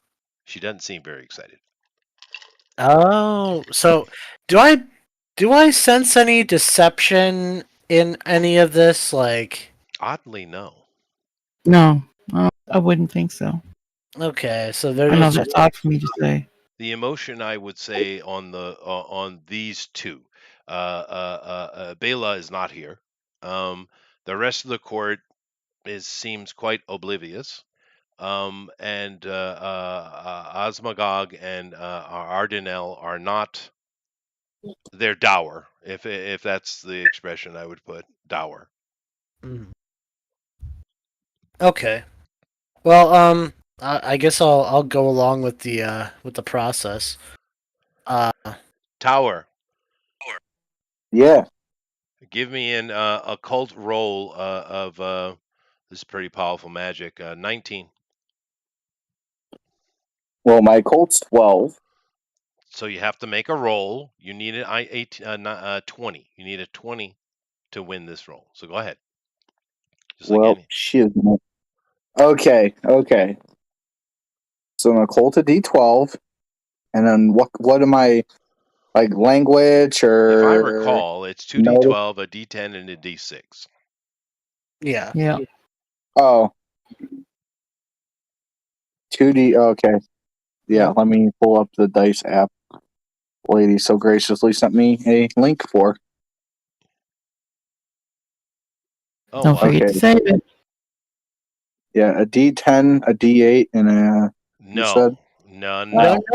2d12. Tower, I mean, GOP, correct me if I'm wrong, but it's 2d12, a d10, and a d6, right? That's his occult knowledge roll, isn't it? Yeah. Yeah. If 2d6. spell is involved. Yeah. Yeah. Well, it'd be 2d6 if it was like if it had like an arcane language, but this isn't that. So. Okay. Well, I just remember 2d12, his previous rolls. 2d10. So. Yeah. So it's 2d12, d10. And I don't even have a character sheet in front of me, Tower. I've got the shortcuts right here. I'd have to pop it up on a separate thing, and because I'm not at home currently, I'm out of town, so I don't have my character sheet. I just have my app thing. and I have a puppy gnawing at my feet. Well, Okay. dice for me. This is an 18. And unless you want to spend power points or hero dice, you're going to fail. I actually have an extra hero dice. But I don't think you have any PowerPoints, do you? Because Yeah, but I can use it. You fucking son of a bitch! Why are you doing that? Okay, I can use a D8, right? Yeah. Do you have a Yeah. PowerPoint? No. Oh fuck Then yeah. we Never mind. can't do it.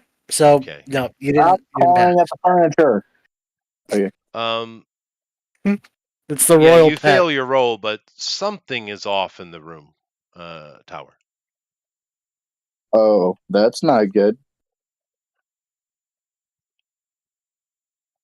So I look at GOP and I say something very evil is happening.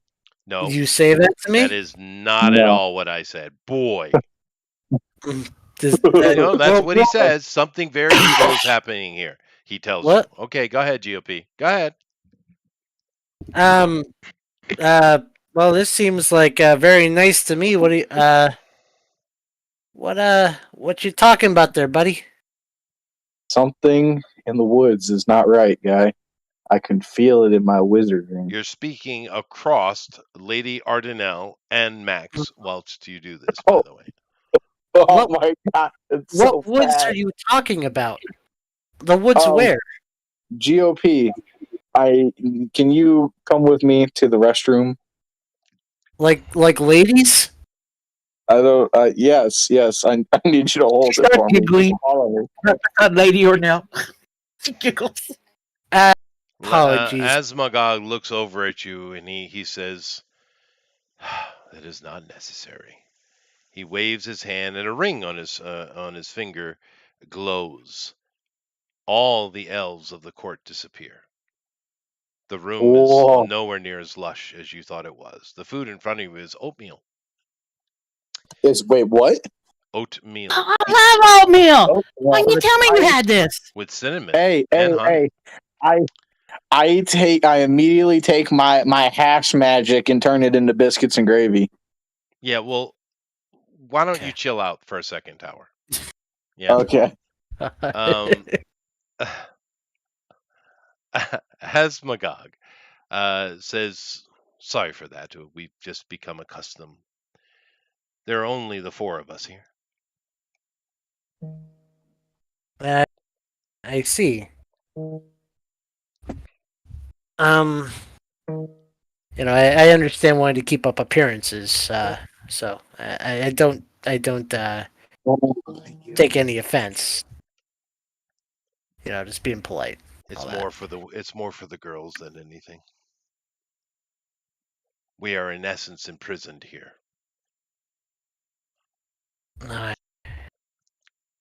that.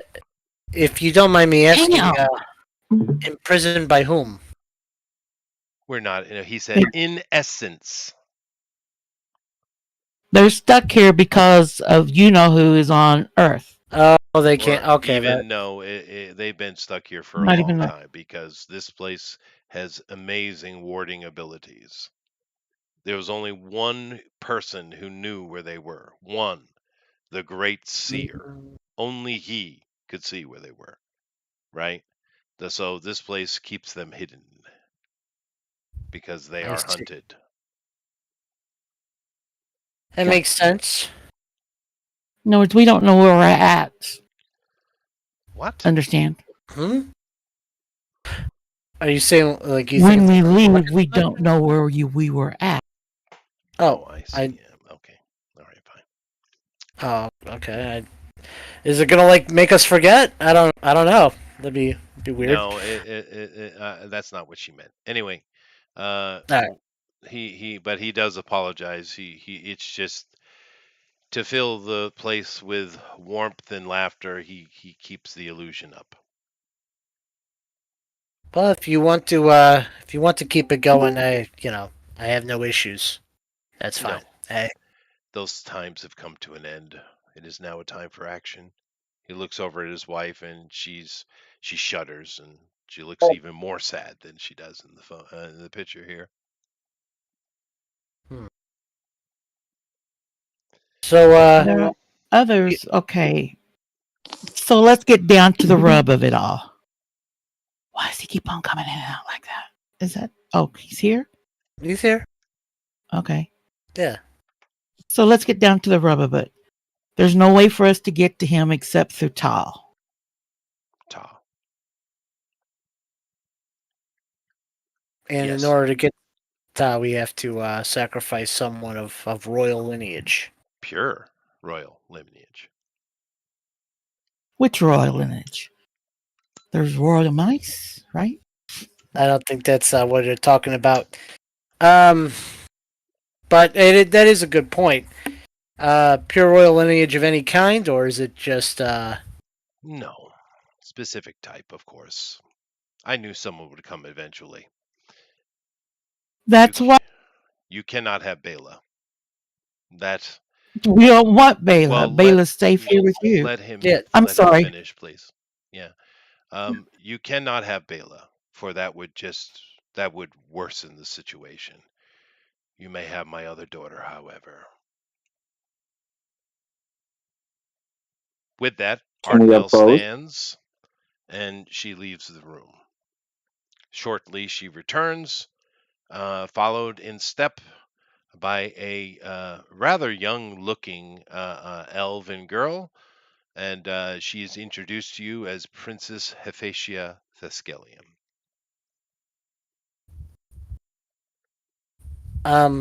That's an interesting name. Well, Thank it's you. more interesting that what basically they're saying here is they like out of character, so they want like we're gonna have to kill their daughter essentially to do this. Is Right. what is the rub of this situation? Okay, Yes. there's no one else. Can you think of one? This How isn't naughty a, has your daughter been uh that Wow, you to justify really her? can't read a situation at all, can you, Tower? The step. okay. Yeah. Okay. Step. The step. It brought us here. Why can't it take us there? It can, but you have to go through Ta.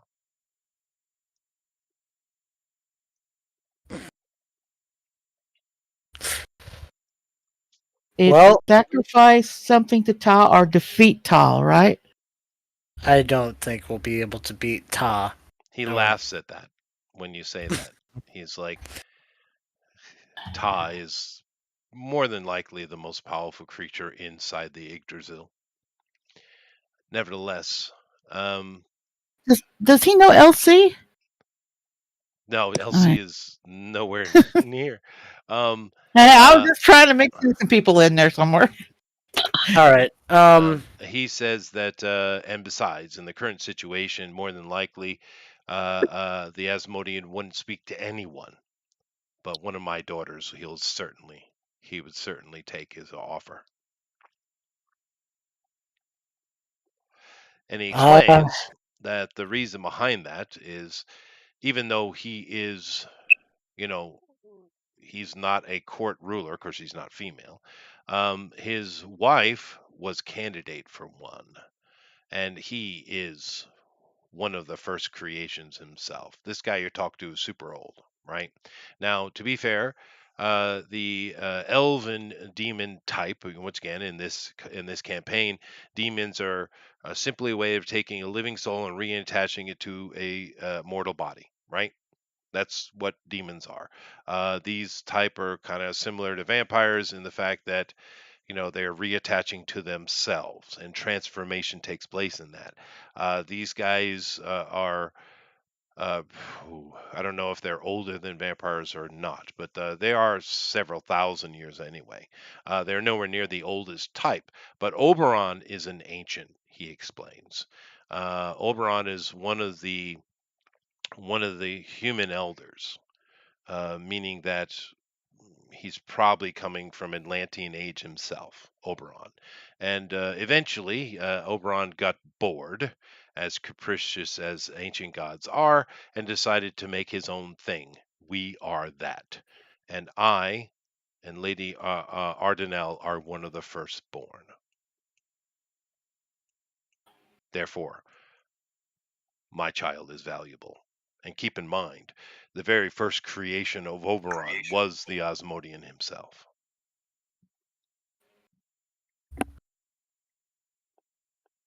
It is all connected. You are here for a reason. Can't change fate, can we? No, we cannot. Oberon right. created you. Oberon created him. Oberon's to be able to summon him. Well, But it it might doesn't not work be that that way. simple. Good luck with Yeah, that. yeah. Getting Oberon to do anything, that'd Well, be. the guy's probably 50,000 years old. So, And good whose luck. fault is it that this demon's on Earth anyway? Oberon could deal with the situation. We already know that. If Yeah, Oberon but wanted, he could deal with Ral. But he has no interest. He's beyond giving a shit. Probably 30,000 years ago. so this is the only route we have. We have to take it. Right. And fate has sent you here. The seer sent you here for a reason. He knows what is to unfold.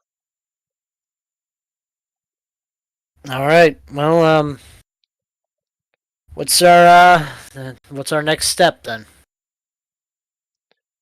He says, you must go to the bastion of Abzu,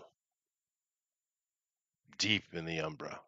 But that little trinket around your neck, that is Ramdar's step, I would assume. It is indeed. I once tried to acquire that from my collection. Interesting.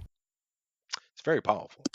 It will certainly take you there, and he takes out, or he has one of the Mykians bring him a piece of paper and pencil, and he writes down some umbral coordinates for you guys, and you understand how to use this. You've done it before, all usually with a big gate, but this thing, it has the same effect. And the princess bows to you and introduces herself, and she says that she understands her responsibilities and is ready to take up her duty. So these guys have planned for this probably for a long time. All right. Well, this is depressing, but then you got to do what you got to do. So, okay. We hold hands, or yeah. You do. And of course, there's some tearful farewells between Lady Ardenel and Bela is brought back into the room, and she, hugs her sister. Of course, they're stepsisters, obviously, but it doesn't seem that Baelia is anywhere near as emotional as the mother, and of course, Asmagog is not allowed to show emotion, obviously. But nevertheless, you guys wring hands and you go. I would assume Underwood does this, and you port into the Umbra. Now, the good thing is everybody here is a umbral person except for the princess. So she cannot survive in this environment for very long. The Umbra itself will kill her, right? She is a detached spirit. You guys are not, right? So because everybody here is an Umbral, right? But she is not. However, when she comes, you can see she doesn't like being floating in this space, in this black place that you are, although there is a glow in the distance because you have come to the Abzu itself. But there's a necklace around her neck that glows and seems to relieve her discomfort. She's still not happy, and you probably imagine she can't survive here very long, but she is a well trained courtier, so she keeps her composure. But with that, as you notice her, kind of trying to, hold herself together, appearing in front of you, Ta, the constant. That's an interesting design. Mm. Ta floats towards you. Is he made of wood? I don't think so. Well, he's made of something. He comes up to Oh, it's you. like it's a fleshy tentacle thing. He speaks in your It's mind. Oh, can I mindfully ask it if it wants a Tootsie Roll? I'll do that No, after. no. Underwood's It's not the time. Okay. Yep. So it says who wishes entrance into the bastion. I let him know who I introduce ourselves. And yeah, I say I wish, and my companions and myself wish to enter. And what gifts do you bring for the Asmodean? I have Tootsie Rolls. No, you no. Okay. And I present the lady. She floats because she can't move in this environment like you guys can. You guys can just simply think and move in a direction. It's like you're floating in this blackness, like as if you're floating in the sky. But you could almost like swim through it at will. She can't move at all. She doesn't belong here. But so you're able to kind of gently nudge her forward. She is sweating and trembling because the Umbra is trying to kill her, right? And she bows her head, and Ta looks at her and says, the Asmodean will be pleased. His he's got like this cape on that's kind of like totally encompassing a body. You don't know. But the cape opens and tentacles, writhing tentacles come out and just absolutely envelop her very quickly in like a cocoon of tentacles, and she's pulled into the body of Ta. Ta himself is quite large. He's quite close to you now. This thing is 15, 20 foot tall, maybe. It's hard to tell, but it's much larger than you are and a bit of a distance from you. With that, as soon as he takes the princess, he disappears in front of you, and you see this brilliant blue light appear, and the bastion opens to you. This bastion is a little bit different than others we went to. Most of them look like a land. Obviously, they're not endless, but some of them are smaller than others. Some are just rooms. This one is this weird looking structure. It's certainly the size of a small town. It's got castles here or there. It looks like some weird clock tower. You don't know what to make of it. It's very odd. You've certainly read about the Abzu. It's one of the more well-known bastions, even though no one comes here. But it's kind of legendary. And you guys, of course, because no one goes there, of course, you know who the Asmodean is as well. And you guys just start moving toward it with that disturbing scene of the princess being devoured. You don't know.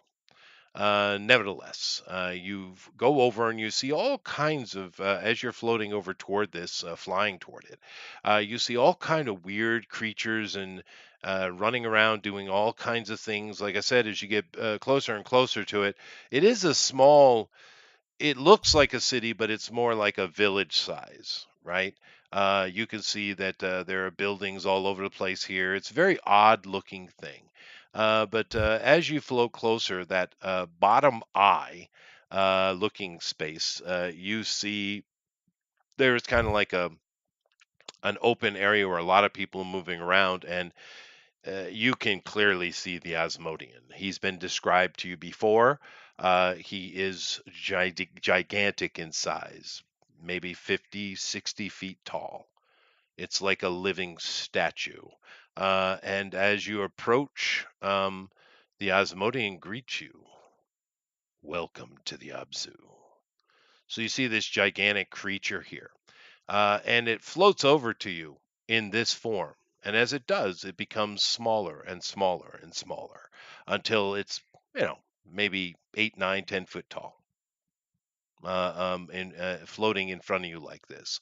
It's a very bizarre sight. You can certainly see the resemblance to the elf, and he's even classified as an Ishi. But he is the first creation of Oberon, the Asmodean, and he is maybe one of the wisest or most knowledgeable being inside of your reality. But he's also a bit malevolent, sorry. And he says, your sacrifice is well pleased. And with that, you see these kind of thorny tentacles come out of his groin area. And they kind of unfold, showing the writhing, screaming body of the princess.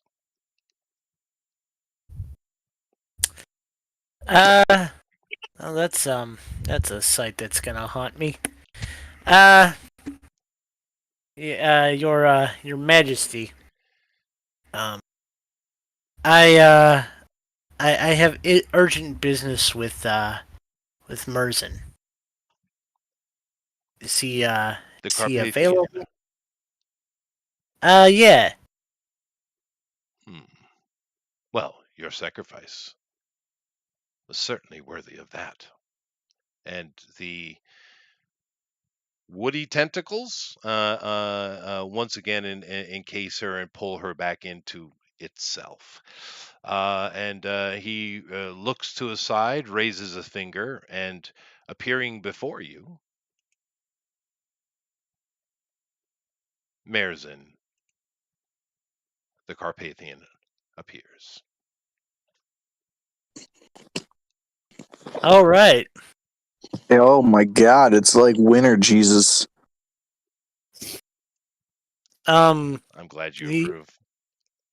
it looks cool. Um. All right. Well, see. You're a pretty hard guy to find. As Uh, was intended.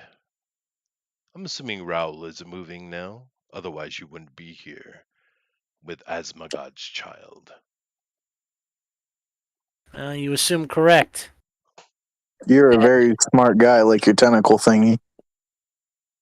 You worked for him. What? What are Didn't? you Well, he talking worked for about? the Order. I mean, Well, or yes. with yeah.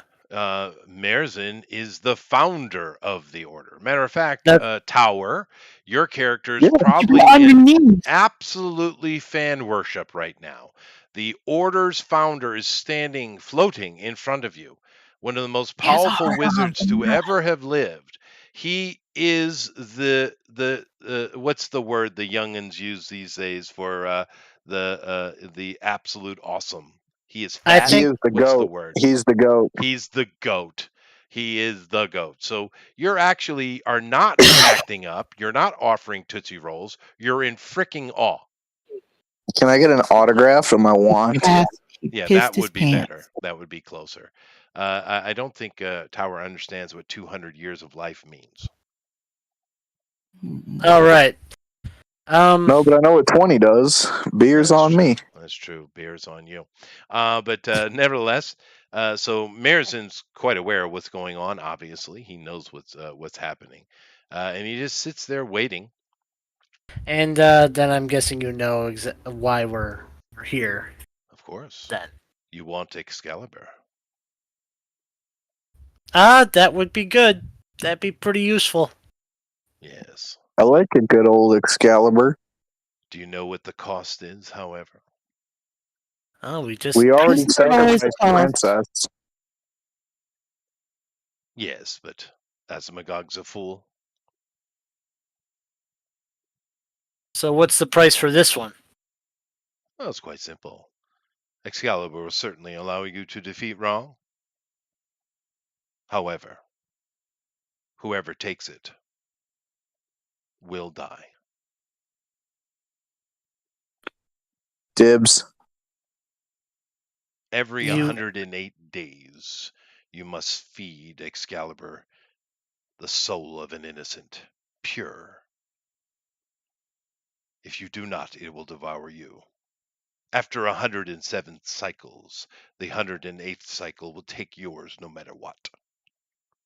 Therefore, you have, what is that, 32.56, 33 years. Wow, you must be a genius if you're doing the math in your head like that. Not even a calculator. I think I'm correct, though. 32.56, yeah, I think Uh, that's correct. Okay. Well, I can check. I'm looking at my teammates. Like, I wonder if we can, if we can. I don't look happy at all. Well, Shouldn't. I mean, here's the thing. There's probably other people who would be better equipped to wield this than us. But I look over at Merzen. Uh, would we have to pick the Oh, we're champion supposed to from get our hero. Huh? I thought we were supposed to get a hero, not a weapon.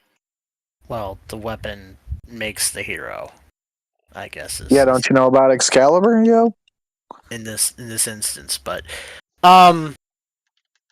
can we take the weapon without I was so close. Damn it. 31.95. Damn it, I was close. Oh well. Math. Did you pull out a calculator and do that? You're not did. Merzen. You can't do that in your head.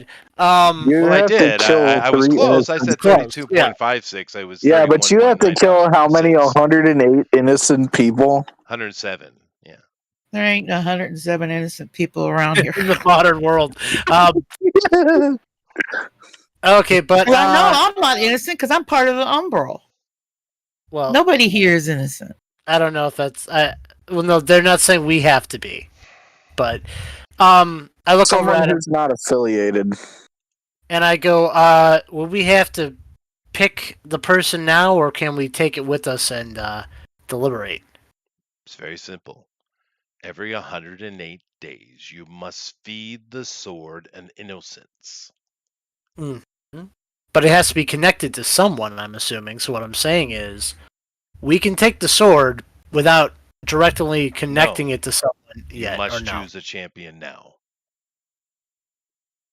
Okay. Good. I mean, honestly, you Huddle probably time, you two. Wait. We need a private word. Oh, Oh. okay. None of Huddle? these Okay, people just- care about your privacy, but go ahead. Yeah. There's a certain princess that we could select. But she's being. You mean the one who's being tortured right now and eaten? Would that not save her? And is she not innocent? Any? So, No, You're she not just. listening at listen, all, lady. You're I not Yeah. listening. know. Yeah. I'm still upset over that. Okay. As you should be. That's the point.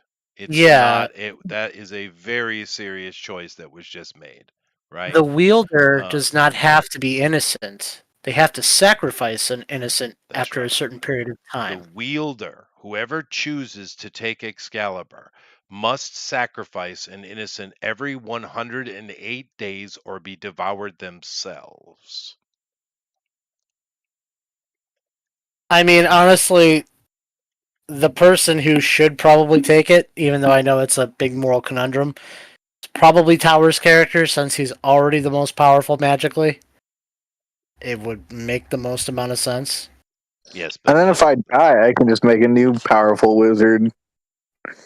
They just grow on trees. Hey, yeah, dude, it's fucking D&D. Like, Tacitus's brother, who is equally claimed in every way.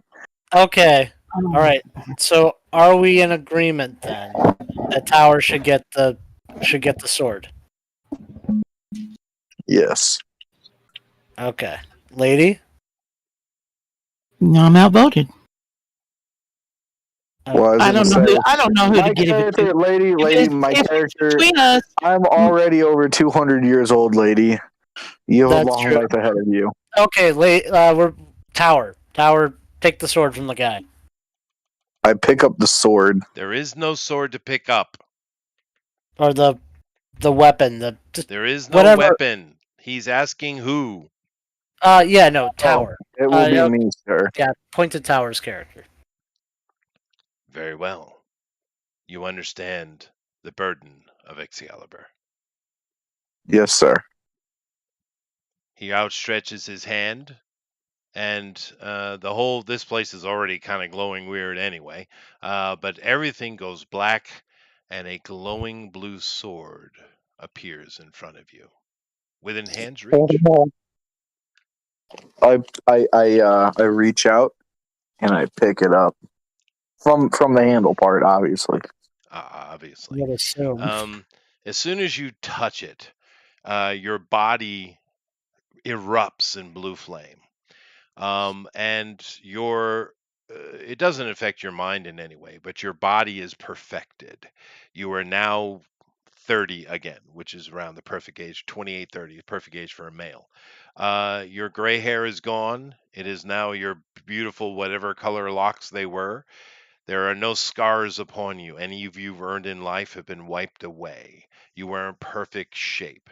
Every one of your stats, meaning strength, mental, physical, and social, are all improved by one step.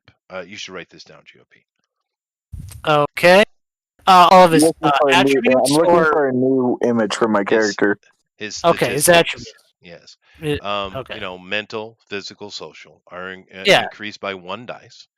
Hmm. And he also gains armor 10. All right. And a whole bunch of other little abilities that won't show themselves until later. But he also gains an ability. Let's see, what should we call it? I don't know, invulnerability maybe. Okay. And this invulnerability basically, he gains back one stress die every round. Oh wow. Okay, that is really I am now the goat. You are. You definitely are. All right. Plus, it has Vulnerable. like it can blast and it can do all kind of little things, but we'll deal with that when we get to that. But for the basic stuff, you need to know it booms that. But it also comes with a curse, and I of course already described the curse. Every 108 days, the sword must be fed and innocent, or it will devour the soul of the wielder and return to Merzin. Okay.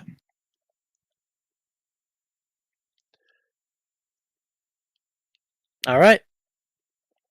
All right. So you are standing in front of the Asmodean and Merzin himself. You have the sword. What do you want to do? Very nice. I want to hold it above my head and swing it in a circle. You do so. Okay. That's the Well, thing that will take us back. Our You have stepping stone. Remdar's step. Yeah. we do. We can go back anytime Actually, we he's want. wearing it, so I wonder what I would have to roll to get a contact out of this dude. No, you can't. Yes. I know. I'm just, I'm just thinking out loud. Okay. she mumbles to herself. I wonder why he's there to begin with. What was the thing that brought him to Earth? You can ask him before we leave. Mirison? Well, you can ask. I mean, you can ask Mirzan why he's here, how he ended up in this place. Not here. Why did the demon come to Earth to devour Earth? Oh, What did him and Morgan hatched? Why we could. is Raoul on the earth? Sure. Yeah, asking. Hey, hey, Mirzan. Before we go, why is Raoul on the Earth? He seeks two things.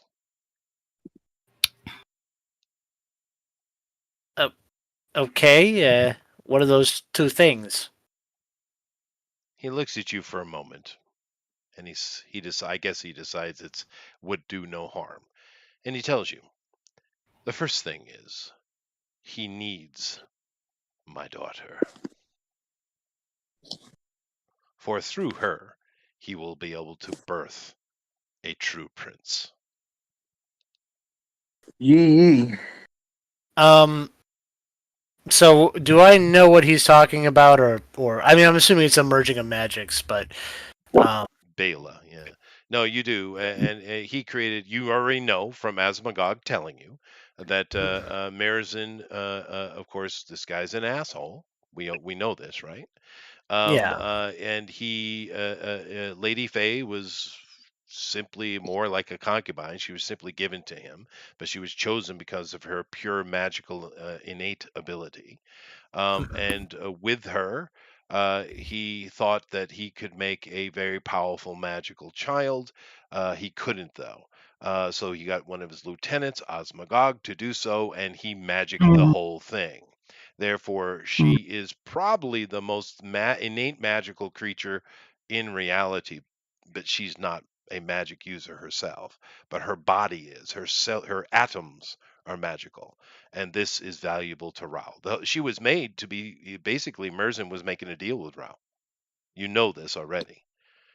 He doesn't tell you this. You already know this. He was doing Yeah. some kind of deal with Rao, and she was part of that deal. You don't know any more than that. You could ask. Yeah, well, what's the second thing? You mentioned the one, finding her. He does not know. Hmm. I am But he curious. does Why know would? there's a second. yeah, we know the second. Or am I mixing up demons? Lady from Boston. The Maybe. Asian lady. Maybe. He doesn't know. Merzin doesn't know what the second thing is, but there is a second thing. Maybe you're right. Maybe he wants his daughter back. Hmm. Um. It could be that simple. You don't really know. Merzin doesn't know. Why even make a deal with this guy in the first place? Raoul coming to the mortal plane was inevitable. His entire existence was building up toward just that action. Raoul being on the mortal plane means the death of everything within the Yggdrasil. This is good for no one. I was simply trying to avert the inevitable. Hmm. Oh. Well, No. what's going on? I don't know, ladies Who's talking to that? someone. No, I think it's Tower. No, it's not me. Yeah, it's Tower. It's Tower. Sounds Um. like, why does Tower sound like a lady? Oh no, that was my sister talking to me. Oh, well, there you go. That makes sense. All right. Well. I don't know how that happened. Tower, you can mute, you know. Yep, no good. Okay. All right. Well. Yeah. Is there? No. You know what? I'm fine. I wanna. I wanna kill this Rao guy. Get this taken care of. People too. He wishes know- you luck. You have a pleasant time doing whatever it is you do here. I'm out. Marizin, very well. You guys get ready to go. Marizin has been interacting with you. The Asmodean hasn't been paying much attention. He's playing with his new toy. So you guys are probably very happy to leave this place immediately, I would say. It's kind of terrifying for our characters to It see all is. this stuff going around. So the whole thing has been terrifying and very heavy, and I wish there wasn't someone here talking about Tootsie Rolls because it would have been much more impactful. Nevertheless, where do we return to?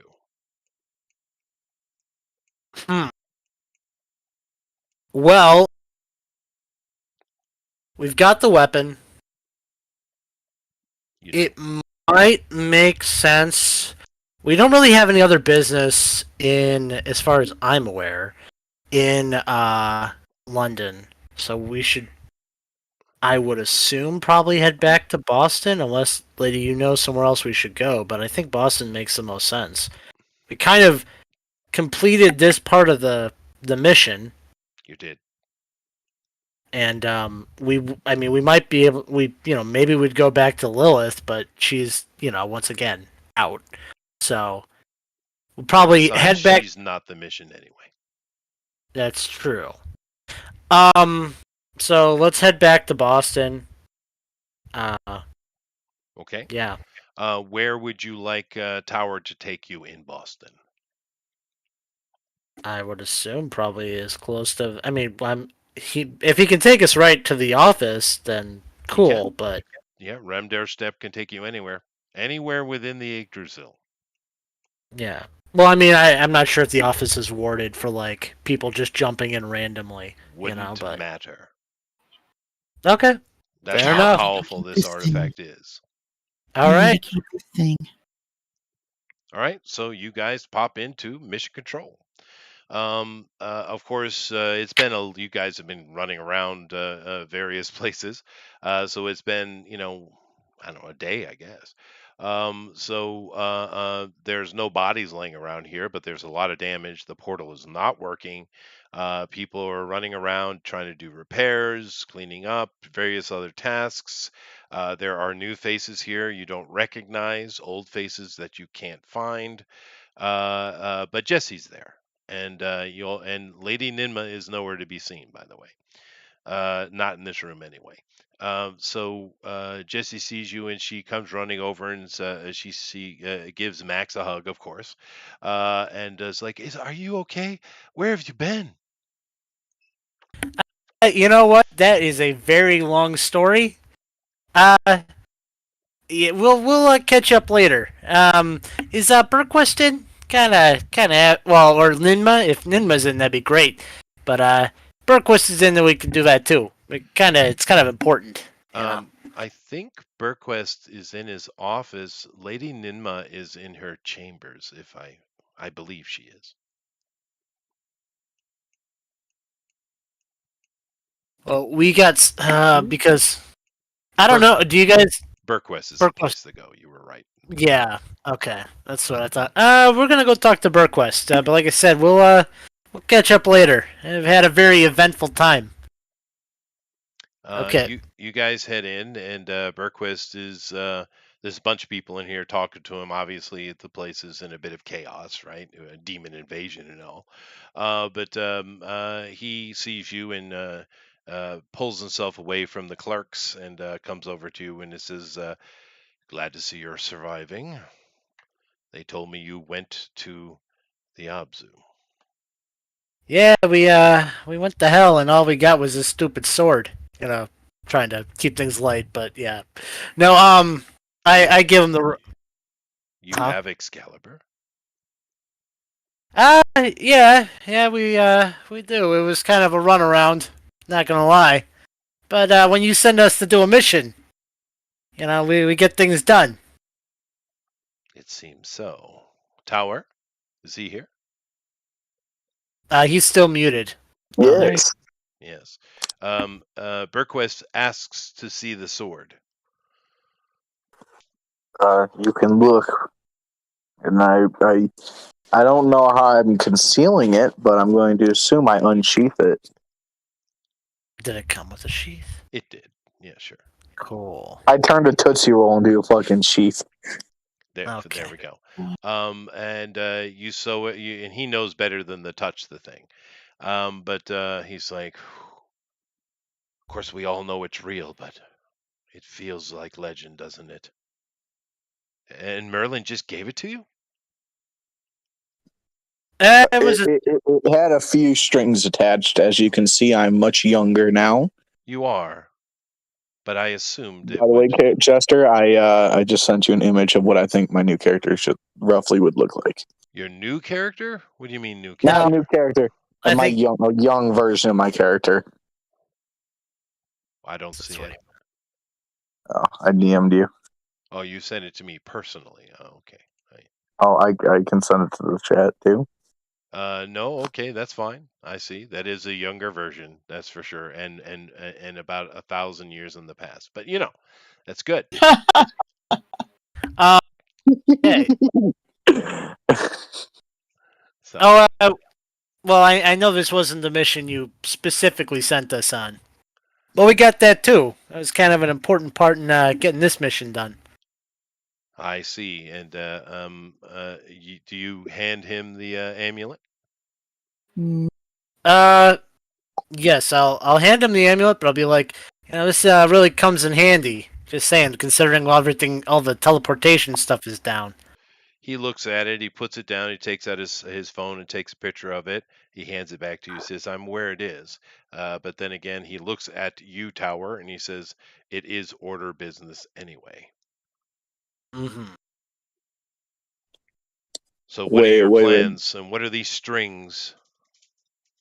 What do you mean? What are the strings? You Every said strings strings great day attached. to kill an innocent Oh, person.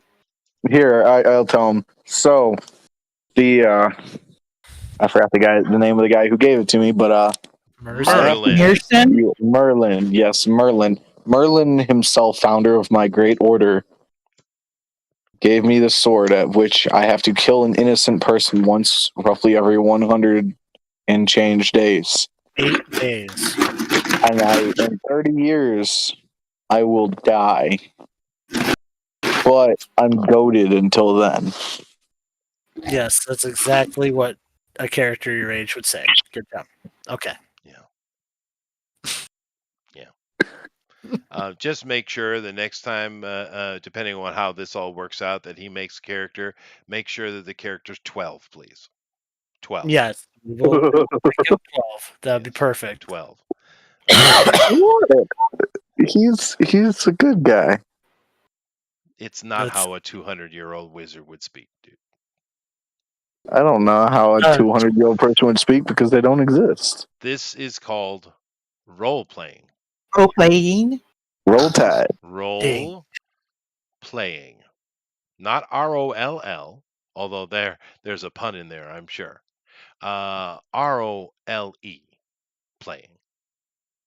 Mhm. Anyway, he's like, Come here let's to make the see. game plan. Well, that gives you limited time. I suppose you need to be brought in then. What do you mean brought in? Well, Into you my have the ability tone. to move around. No one else does. So he takes a piece of paper. He shoos everyone from his office first, and he goes over and he doesn't take a piece of paper. He takes out a book and he looks through it. And he says, "Usually we just have I have this thing." He throws down this like looks like a giant coin onto the desk, and it just kind of rolls around. But that thing's useless now. But I do have the coordinates. Here it is. He takes the book and he says, "Take us here." Um, Tower, you're the one wearing the. yeah, you're muted, buddy. Yes, sir. And then I don't know exactly how the teleportation works, but I'm gonna All assume I holding our hands. We're You holding hands again. you know. You know yeah. how to You use know it. exactly how to do it, yeah. Mhm. And you find yourself in um, a beautifully bedecked room. It's all in mahogany, and there's desks and tables and shelves of books and beakers and all kind of stuff. It looks like a kind of a large, almost like a magical academy study room, is what Underwood thinks it looks like.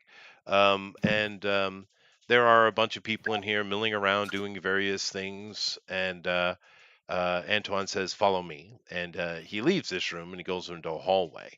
And he rounds a couple of corners, and you guys instantly realize where you are because you see the vista that you have seen before, and you find yourself once again back in the Umbral bastion of Shiloh.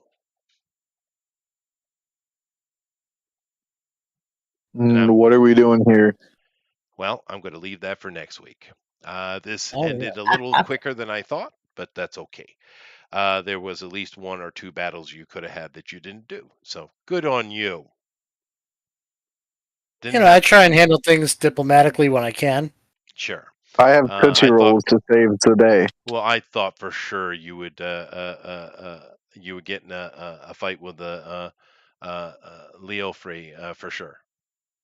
The Leo Free for sure, but you didn't. Uh huh. Will do. Huh? Haha, fooled you. Yes, you did. Nevertheless, we're going to leave it right here. And that is the end of that three-parter. That three-parter was Case File Stygians. So that is finished. And we're going to pick up with our new case file next time. However, of course, things have changed a bit, obviously. And let me bring everybody back up here, because we're on a clock now, right? Because and if you're not able to accomplish your task, which is what? Well, we gotta deal with Raul. You got to But, deal with Raul. Yes, you do. If you're unable to do that within the next 107 days, 108 days, we'll just leave it at 108. 108 days, you're going to have to find someone to sacrifice, because without that sword, you ain't beating Raul. And you're going to need a lot of heavy hitters to bring in on that as well. Not just that sword. You're going to need more, right? So, I'm not going to get in the way. I'm going to let you guys figure it out. But you're going to have to amass some kind of team of some kind. Of course, you're about to be brought in on more information that you haven't been let in on before. Wait, when you said an innocent, you're telling me we can't just poach some random person off the street and like sacrifice that way? As long as they are innocent, it does not matter who. Dude, we're just gonna like drive by, slash someone with this sword. I don't No, think that's that doesn't work that way. how it works there. It does. Yeah, Chester just said it. Just has to be an innocent person. Well, So we'll Yes, just but drive. what We'll do just commit a you drive-by. understand the definition of this word, Tower? Yeah. What does a pure word? innocent mean? So, Puffin, are you ready to join A us next week? child. Oh, we have to kill kids. We'll go to an orphanage. There you Oh, go. wow. Solution. okay. So anyway, well, he holds the See, sword, Puffin, who I have to put up with? and although there are plenty of people who have held the sword, because you didn't understand what the champion meant. Most people don't understand. Arthur is usually, but now you understand that's just a placeholder name, right? Arthur. Maybe that's why The the name has champion changed is so much. the champion is the one who wields the Excalibur. That's right. And if you guys did some research, you would find that some of them don't make it more than 100 days, 108 days, because they don't do what it wants. But there have been several who have lived the entire 32 years. Hey, You're Well- sorry about what, Puffin? He's talking in chat. That's fine. McPuffins muffins. sorry that you're gonna have to. That's the other name I know him by. Games and loot. You're gonna have to be the terror of the orphanage. Good job there, Tower. Mhm. Hey man, at It's this something point, that fits. at this point, you know. I have 32 years to live. So at this point, morals are out the door. It just Wow. has to be done. Okay, that's the alignment of your character. All Well, right, he wields it, so it's his choice. It's not yours. that's true. I was good, but my thing is now it's like, okay, we sacrifice an orphan here and there Well, for the greater good of humanity. Games and Loot is definitely a person after my own heart. Thank you for the sympathy, sir. Thank you. Yes. Wait, what do you say? I wield this beautiful story that has been in the making over weeks. I connect previous campaigns to current campaigns. I round everything out all beautifully with all this beautiful presentation. And what do? Fucking Tootsie Rolls. I don't think Tootsie Rolls are going to alleviate your conscience from. But I mean, you could try. Yeah. Oh, I don't need to alleviate my conscience. It's hey, I have 31 barely, years to live. I don't need to sleep at Barely night. over 20. There's one of us just barely over 20, yeah. Yeah, I do And believe you these can already people figure now. out who that is. Yeah, I think you can. God damn it. But nevertheless, my burdens aside, um, definitely we'll catch you all next week. You guys do take 5 experience points for today. We had no combat, but it doesn't matter. It was the ending of the campaign, and you chose not to fight, which is probably better. Take 5 experience points for that. You do have a bunch of trinkets in a bag somewhere that's worth several $1 million. So Mm-hmm. We should probably take him to yee. Yeah. Mm-hmm. Give him a praise. Yeah, we'll take him to O'Hare and see what he says, and then Oh wow. yeah. Do I have to bring it back up, don't I? I do. I got to bring it back up. Okay. I won't What's up? reconnect, but there's obviously only one person that needs to be sought out in this regard. Obviously. Well, I mean, Briscatelli. Brisket. Anthony. Well, I Anthony. mean, just to figure out who to sell it to, obviously Briscatelli. Briscatelli's But the man. yeah, I know he's the man. He's my main man. He is. But I'm sure he would have a good investment. right, that's true. I just want to see if there's anything there that's like, even if it's like minor things. Nah, it's not. It's just he was It's all carrying his just wealth with trash. him, right? The only thing Okay. that of value he really had was that amulet. Mm-hmm. And you don't even know what his ultimate purpose was behind it. Is it simply a fence? You don't know, unfortunately. Um, you could have done more investigation, but pressing matters and all. That's true. Very true. All right, cool. So now we got a sword, and I've got some stuff I can sell. Ooh, we're gonna make some bank. You are. But we got to find some companions to go with us. We really haven't murder hoboed like at all this campaign, really. No, So this, and that's fine. I think Cortex kind of leans itself toward not having to. Yeah. Yeah. Although I like the system, I'm enjoying it. I think I don't know. I am really truly curious what you guys think because, from my point of view as a DM, I love it because it's so easy for me to create. I don't need any books or anything. I know the basic system in my head, and I can sit here and create my presentations and just from scratch make anything I want. It's so handy. It's the best system for a DM, I think. But how? Mhm. Because I'm not playing though. How does it feel from a player's point of view? Because I know that a fifth edition is amateur. Let's be fair. But if you go back to third, second edition, or something like that, there's a lot of good character playing fun to have there, and other systems too. But how is this system feel as a player though? I It mean, is different It is. Yeah. to me. yeah. I I'll put it this way: I haven't played a system that we've tried yet that I didn't like. So I mean, I like the variety. Yeah. Um, this is definitely more simple than a lot of the other systems that we've done. Like Mhm. honestly, with setting people up, the most complicated part is just honestly, it's just setting up descriptors and things like that. For Mhm. character building. Um, so I do like just how kind of you can go in whatever direction you really want in this. Like it's very characters creating their own kind of setup. It's very customizable, I guess, from a player's point of view. You Yeah. know. Well, is it how is the character creation process? How does that feel? Once you know it, like I can do it for the most part. Just Chester, Mm. can we invite Games and Loot in to chat Yeah, go ahead. live with us? Yeah, of course, always. Yeah, and one thing I definitely need to do. We Me need to figure out how do to do that we need to first. do a one shot here soon, GOP, because mhm. there are other like say Marvel superhero role playing game, right? Something like that. Tower would be perfect for, right? I Yeah. mean, this is a very heavy story, narrative driven, I don't know how to do cinematic. that. Okay. I'll bring him in.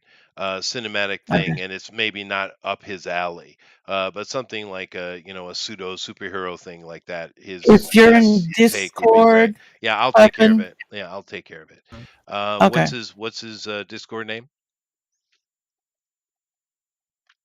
The Puffin. The Puffin. Did you give him an invitation to our Discord in general? Could you put him Could you give him a Discord link in just the chat on YouTube? I can. I'm not going to though. But Okay. lady, do you have any other contact to him beyond just me? Well, Yeah. what am I talking about? Of course, I can do that. Hold on a second. Let me go to. Is it here? Or maybe no, it's here. Here, hold on a second. Yeah, let me find that real quick. Invite. There it Okay. is. I don't see the puffin, but I can copy this. And The then just give me a second, lady. Just give me a second. Okay. Here you go, Puffin. Here is the Discord. Come in. Once I see you, I'll bring you into the live. So just click on that. Okay. Of course, everyone here that's listening is probably already in the Discord. If you're not, please do. Everyone is welcome. Okay, he's in general. Okay. So let me go over here. Yeah, he makes games. Not exactly like this, I don't think, but Okay. he was asking we about have the Puffin. how does Yes. it work. Yes. Let me bring him in, and we'll talk then. There he is in the general, and I will bring him over already. Hello, Puffin. How are you? Good. How are you? And I'm doing well. Did you enjoy today's frustration? Uh, Wait, who is this? No, Who, this is who One of the are? lady's friends, Puffin. One of my- Can you hear me, dude? I can hear you. Can you hear Oh, me? I can. Okay, good, Yeah, good. yeah, we can Uh, hear you. yeah, the way this system works is it's pretty straightforward. We have three main stats, and that's mental, physical, and social. And then you create these distinctions for each one of those. And these distinctions are simply phrases that you try to word in such a way to cover as many situations as possible. For instance, lady, why don't you give your No, your men? I got my deal closed because I'm doing something. All right, fine. I GOP, give me your mental description, for instance. GOP okay. is the master, just so you know. I wouldn't say that. Clever Umbral Explorer is my There you mental go. distinction. And each of them Ah, gets a distinction like that, and you try to word it so it'll apply to many situations, and they're not stuck. His mental distinction doesn't necessarily have to be used with mental abilities, right? But you have three of Yes. those, and then you have skills, which are pretty straightforward. And then you have any kind of asset you might have. It could be a magical item, could be a piece of equipment, it could be a power, whatever, right? And all you do, See, an example like for me is I have a ring of many things, so I can turn Tootsie Rolls into like cars and shit. That's an oh, I amulet, don't cool. but know yeah. about cars,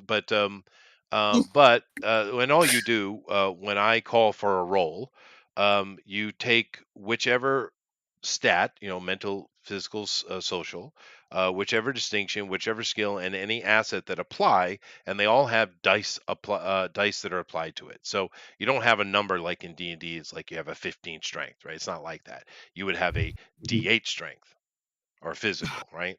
And then you roll the Right. dice, and it's either opposed dice rolling, or I set a challenge rating, which moves by 4. So easy would be 7, 11 is what we usually do, etc., etc. Is And it that's about it. Yeah. okay? So, is it fall back or fail forward? In Um, and what I mean by that is, some systems when you fail, you still get aspects that help you succeed, or is it like mhm. you fail, there's a wall? Well, it's a little bit of both. Depends on. If the challenge is like an 11, in this game you need to get above that. So you can't roll equal to, so it has to be a 12. However, let's say you rolled like a 10, right? And the challenge rating 11 for some skill. You did fail it.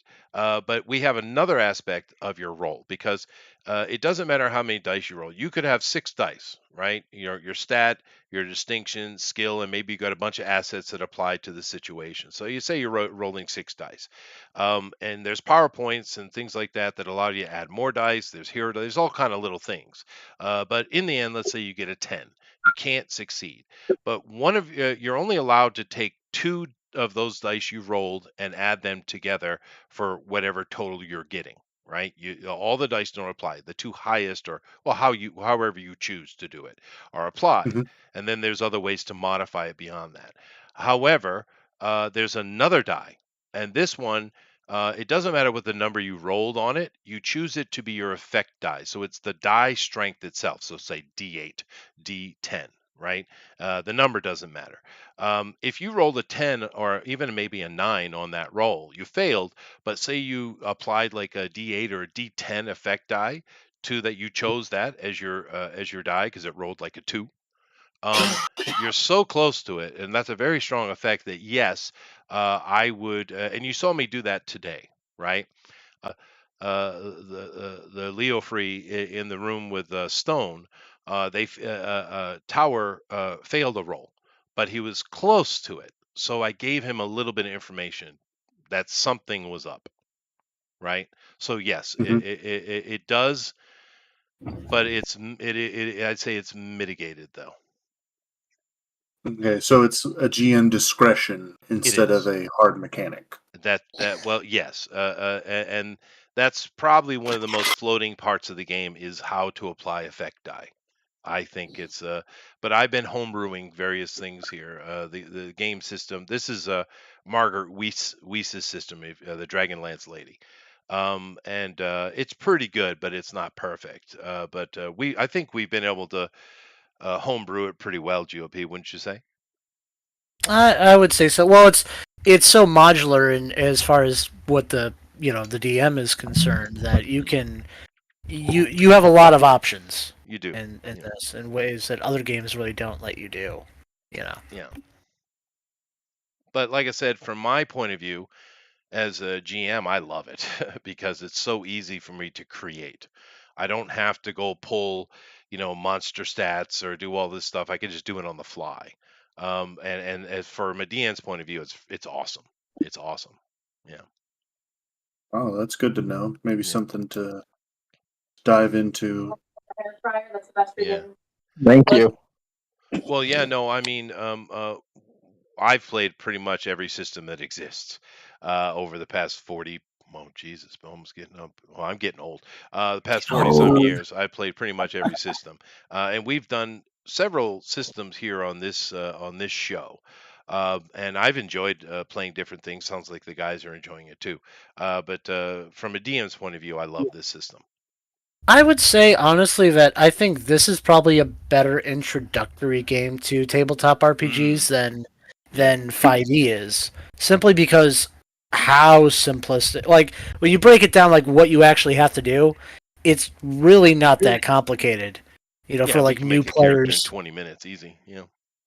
Well, and I mean, I almost feel like the character creation once again, just because you have to come up with a lot of the definitions yourself, it's not handed to you. Mm, Um, that's probably the most challenging part. Which once again, it's not really that challenging. But if you have a new player who doesn't really know, Oh, really that. quick, really quick, Chester. Let them know the difference about how the mechanic for minions and regular enemies work. well, that's kind oh, of more of an in-play thing, but Yeah. yeah, no, there is a different mechanic when you're fighting lieutenant to boss level than there is for minions, which once again I think it's different. Combat is varied. There's different ways to fight things in this world. It's not 'cause we didn't see that today. It's not just straightforward, dice versus dice. There's different ways. Minions is kind of neat because normally in combat, the way it works for your characters and for higher level bosses or threats is the fact that you don't have hit points in this game, right? So if you get hit and you fail your roll, what you do is gain a stress die. Whatever the die of the effect I just told you, dice is chosen becomes the damage. And if that effect die, if you're sitting on a D12, because we don't use D20s in this game. If you're sitting on a D12 stress from some previous damage and you get hit again, you are KO'd and potentially dead, depending on the situation. So it is a little bit different in that regards with stress and stuff, but there are ways to mitigate it. Uh, but like I said, that's more something that would come out by in gameplay, I think. And also that stress on you is going to be added into enemy rolls. Hmm. So Which I against you. love that. Yeah. yeah. I love that. You've been damaged, and that damage is an advantage of your enemy, as it should be. I like it, and for you too. Yeah. Anyway, next question. Um, does this like how do I put this? how do weapons play into the game? Weapons and armor, because a lot of times with the freeform mechanics, weapons and armor don't necessarily affect the abilities as they do break down the walls. So, for example, if I am fighting a monster that has 4 hit points, I hit it with my fist, I can do 4 damage to it. But if it's wearing well, not steel, but armor, I need a sword. I'm still going to deal 4 damage, but I can bypass that armor. Well, Yeah. Well, I can just kind of explain what the so using a weapon isn't really going to do anything extra unless it's considered an asset. So assets are basically items that are you can add to your dice rolls. So my character, he's not combat heavy. He's more of the social character, but he has a magnum. That's a D6. So if I'm using my guns in combat, I can, because I have that signature asset, I can add that D6 to my roll. So it gives you a little bit more heft, I guess. Well- It gives you an extra dice. well, in this game, what you're doing is building dice pools, right? Yeah. And everything in the world, whether it be Or a spell, don't roll a 1. yeah, well, though, of course, you never roll a 1, right? Any game. Yeah. But everything in the world, whether it be a spell, an object, or a contact, is dealt with in dice. So you could have a regular gun on you, for instance, right? Or a sword or what have you. Unless that is been actually experience has been or I've given it as a XP a reward, unless it's an actual asset, it doesn't add to your dice pool. Now, of course, you would be doing piercing damage with a gun, right? But it doesn't add to it. If it is an asset, therefore that dice gets added to the pool. And ultimately, what you're doing is rolling all your dice in your pool and taking the 2 highest, depending, it's your choice, but the 2 highest to get your total. And like I said, there are mitigations with PowerPoints and hero dice and things like that. But you can also do things in play though that I really like. For instance, you can spend PowerPoints at any time to make any object in the room or situation some kind of advantage for you. If I roll a 1, right, which is why we show the dice rolling here, because it's important to know what's going on. If I roll a 1, you can either take a PowerPoint, which are valuable, or you can take that and turn it into a advantage for you in the situation, a complication to the scene for you only. If you spend a couple of PowerPoints, you can apply it to everybody. If you spend XP at the end of the session, you can keep it. Like say you found this sword, right? And you can make it a permanent asset for you. That's how that works. So it's very fluid, actually. That sounds cool. Yeah, I think so. Well, a great example would be actually I think last week, what we did was when we had that big demon come through that portal, and it had an ability that basically created this what was it, chattering sound? Yeah, chatter. That basically because the sound was piercing. It would knock all of our attack dice down by 1. So I think Lady was the first one to do this, where she created an asset by saying, "Oh, I found earplugs, and I put them in. I can use them as an asset to negate that effect." I think it was eraser tips, but whatever. Oh, okay. Well, yeah. whatever they were. But yeah, no. By They're spending still stuck in there PowerPoint, too. yeah, that's true. But by spending PowerPoints, you can create assets in the scene. And of course, if I roll a 1, it's free option for you to do. But yeah, no, it's very fluid like that. I think it's really cool. I'll be back in a second. You guys continue. Okay. Yeah, he's Cool. got to go soon, guys. I actually have to get it off, fellas, but yeah. Get All better right. soon, Tower. See you, Tower. You See guys later. take it easy. Nice to meet you. Yeah, Chester lives in Japan, as you heard earlier. Oh, cool. So his time reference is different than ours. He's he does this at the start of his day. So As he But said, yeah. it was still dark out.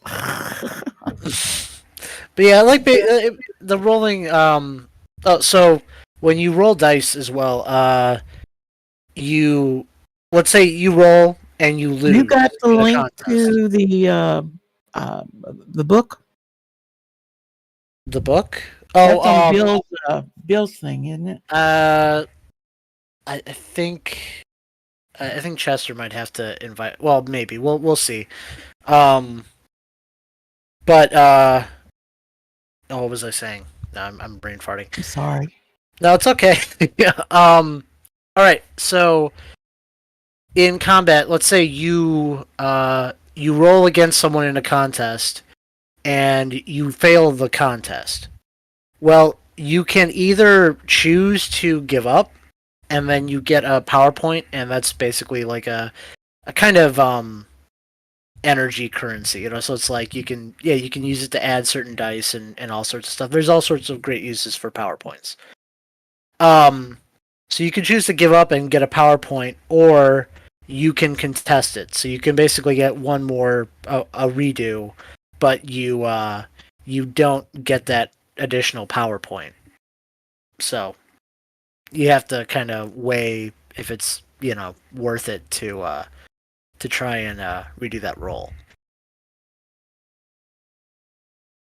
Okay, that's cool. Yeah. He goes, I don't understand a single word of this. I'm trying to find the book. Well, you know what? If we had let's see.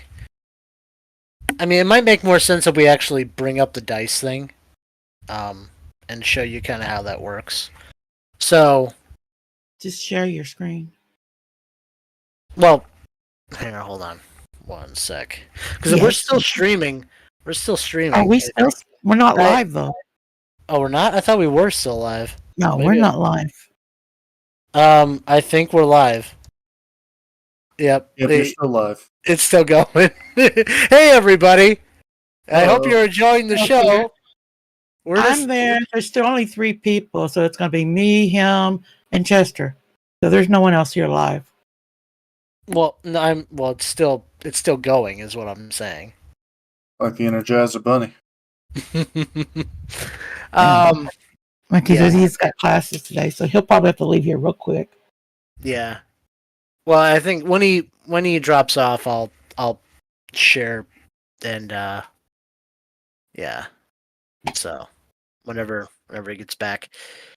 But yeah, it's once again, it's not that complicated once you kind of get the hang of it. I still think this is the easiest. Once it's all set up, the easiest TTRPG I've played thus far. So It sounds fun. yeah. Oh, you're sharing, lady? Yeah, Okay. that's the Bugbear's basement dice thing. Alrighty then. We don't use the 20-sider. There's the 4, 6, 8, 10, and 12. Okay, let's do a combat round between you and I. And Oh, great. Okay. yeah. All right. So, your initiative is a combination of a bunch of different factors. Your mental and physical attribute. If any of your distinctions mention something that has to do with movement or speed, like I've got Fleet Urban Commander. So fleet, as in movement. Fleet of foot. Fleet of foot. Yeah. Yeah. So I can add that. I've got increased movements. There's a number of things you can add, but basically, my characters end up, because he's got all this stuff that I've built him to have. He's got a 34 initiative. And lady, you've got what's your initiative? It's because you just Like have the 16. okay. Yeah. And Yeah. normally that's going to be what it is. Like it's going to be something like that, unless you have like certain things that are very specifically about speed. Chester, you know you're still alive, right? Yes, I know Yeah, I'm still alive. Yeah, I'm fine with that. Okay. I brought up the character. You can click on my screen, Puffin, and see. I can kind of walk you through it real quick if you'd like. Um, Okay. If you look in the Discord, you can see my share, and just click on that. You can see it larger, or just look on the YouTube. But you see here, I got this NBC, which Hmm. was part of the initial campaign with them, but I have it here for people who want to try. But you can see how simple it is, right? So you have your mental, Hmm. physical, and a social Social. dice. Here it's an 8, 10, and 8, right? And then we have distinctions that are applied. But like I said, this distinctions can cross into any dice roll that you think they apply. So iron-willed occult detective would be one of her distinctions. So if any of those things apply to a situation, iron-willed, occult, or detective, you would be able to use that dice, which is an 8, right? We also Hmm. have special effects in the game, and it depends on you apply it, but at least 2 of your distinctions are going to have some special effect on them, and you can spend XP to add more if you choose. And these just let you do special things by either spending power points or reducing other dice, but they're like it's kind of like cleave in D&D, right? It's That's like another important thing too. There are no levels. there are no XP levels. is XP is spent directly on the dice themselves to increase their size. That's right, and applications and stuff like that. So but these things are more like cleave or some kind of feat. Is how they really work out. Then you get all your skills here, which you can see they're all pretty straightforward, and they're very ubiquitous intentionally. Because you can spend experience points, of course, character creation you could do as well, to add specializations. For instance, what's one of the skills you have a specialization in GOP? Uh, for my current character, I have um, well, for his shooting ability, he has guns. Well, there you go. So Right. yeah, So you choose guns, and what that does is adds an additional D6 to your pool. Now you can up that, and you can to take it to D6 to a D8, and I think all the way up to a D12, I guess. So you're all about building bigger dice pools, because the bigger your dice pool you are, the better chance you have of having higher numbers that you can apply together. Right.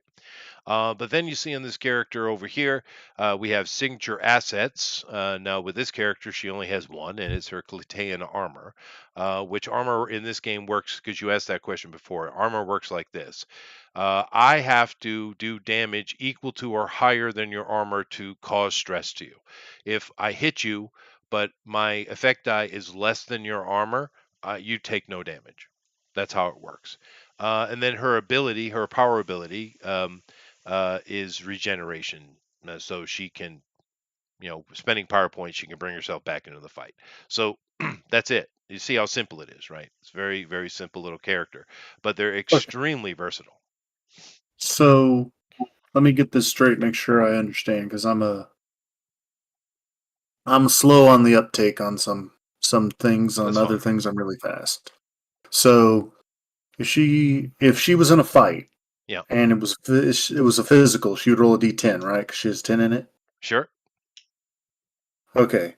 So is that the effect die, or is there like an active dice Mm, and an effect dice? no, so you go want ahead, us to Jim. do a mock? Well, I was before you came back. We were suggesting doing like a mock fight, with the dice thing to Do you kind have of the dice up?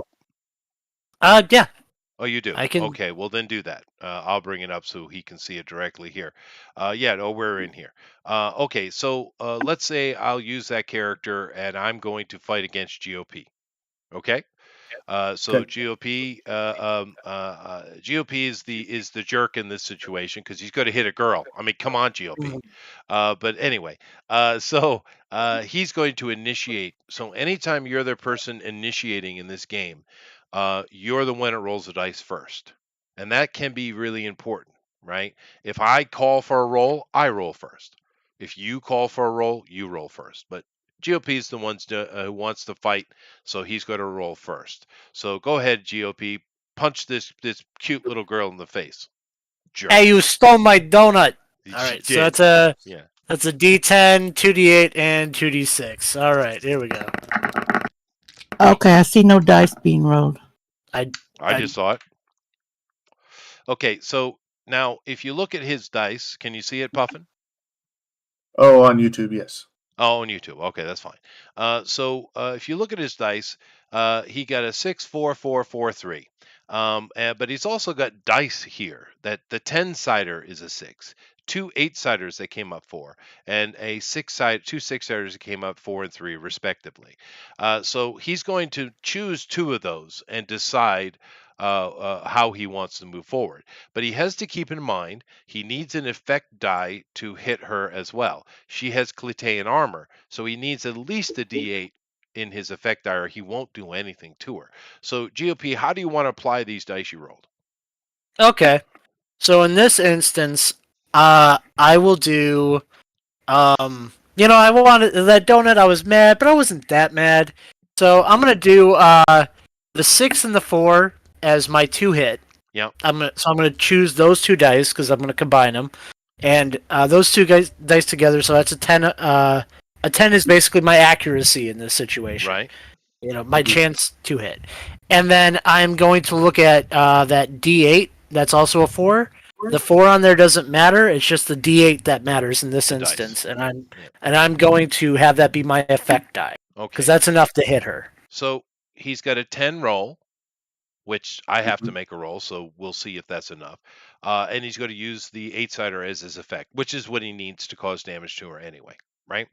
So Right. okay, so he's got a 10. Now, before I roll, he has to make a decision though. He can spend power points here. Now, you can spend a power point to re-roll a dice. No, 2 power points to re-roll Yeah, a dice. 2 to reroll. Or you could spend 1 power point to add an additional dice, right? So he could spend a power point to add one of this 6-sider came up as a 4, which would give him a 14. He could spend 2 power points and add the 4 and the 3, giving him a 17 with a D8 effect. He could do that, right? And you do get power points quite often in this game, but they are valuable. So he has to make the decision. Also, in certain situations, you can gain hero dice, but hero dice can be rolled at any time. So he wouldn't do that now anyway. So let's say this is just a scuffle. So he's not going to waste power points on a scuffle. Are you, GOP? Is a donut No, worth no, power no. points? It was a pretty delicious donut, It was. but I'm gonna. It was. It's been in my pocket for a week, but Fair. beyond that, With that it's green still stuff on delicious. Was Oh, it a donut those or are a just bear claw? sprinkles. Because bear claws are worth fighting over. That's Sprinkles, true. right? No, apple fritters are. That's true. That is apple fritters are damn worth fighting. But yeah, Anyway, so let's go with that. I'm not So gonna add it's anything not. to it. So we have a 10. His total is a 10, and he has a D8 kicker, a D8 effect, which is what he needs because of her Clitean armor. So now I'm going to roll, right?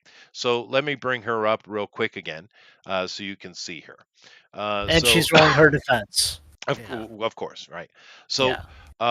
that her asset is her armor is definitely going to go into her role. So let's see what she needs. So if you look here, her physical's a 10.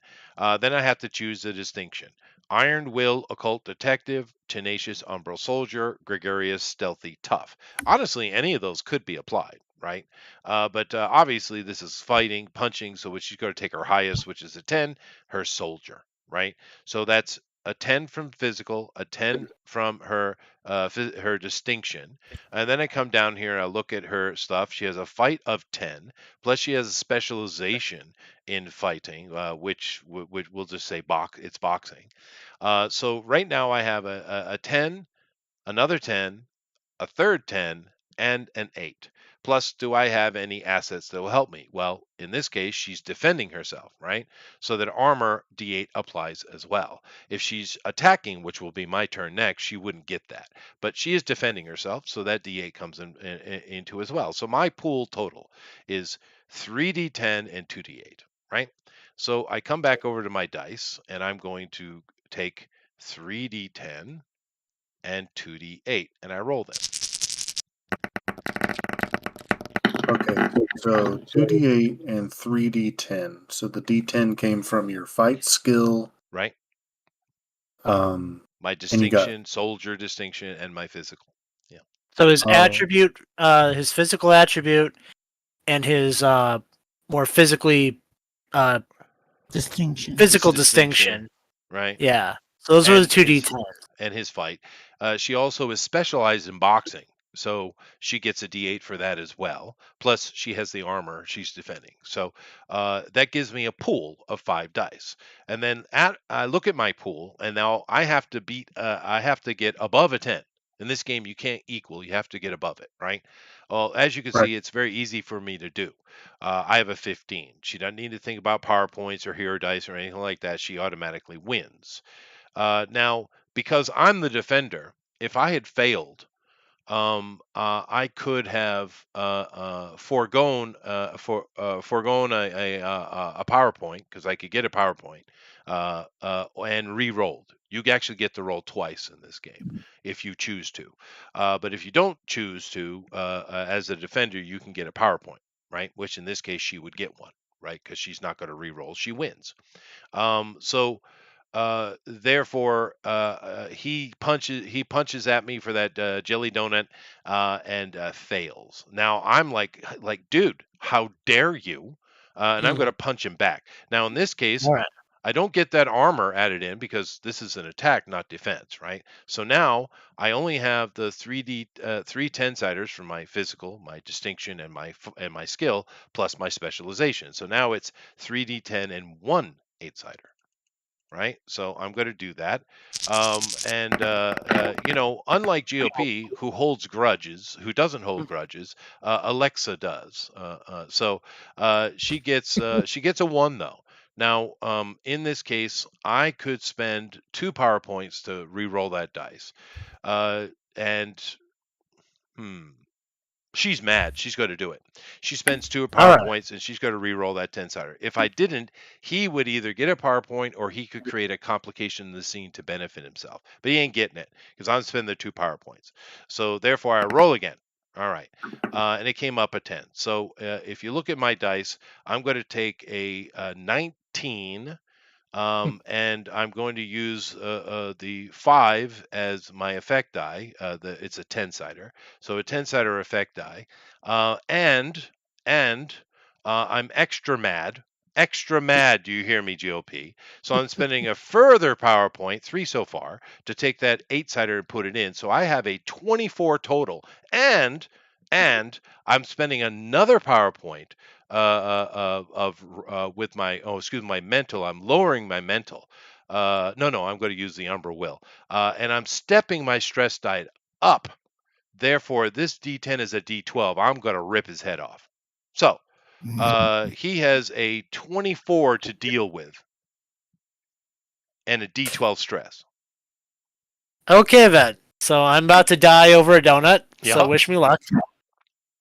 I wish you luck, Mr. Donut. Okay, what did I roll? Not enough. Not enough. Not Definitely not enough. Nowhere near enough. Now, however, I burned a bunch of PowerPoints because she's not thinking. She's mad because how it's it was there, possession, and all that kind of parts of the law. But he is being attacked now, so he can choose to make a reroll. Which in this case, I would very much like to, because I would not like to die. So. Right. Well, you wouldn't die, but he would take a trauma. No. A trauma dice, which isn't good. That's hard to heal. Well, yeah, I would take a what did you say, a D10 effect? A D12. D12. I spent PowerPoints to bump it up. Okay. Oh yeah, you did. Yeah, I would definitely not want to take this hit. So I'm going to reroll. He forces a reroll. He could have took a PowerPoint, but in this case, he would literally have broken bones. Because in this game, if you get a D12 stress on you, you gain trauma dice. Now, trauma dice work the same as stress does, but if that trauma dice gets to a D12, you're dead, right?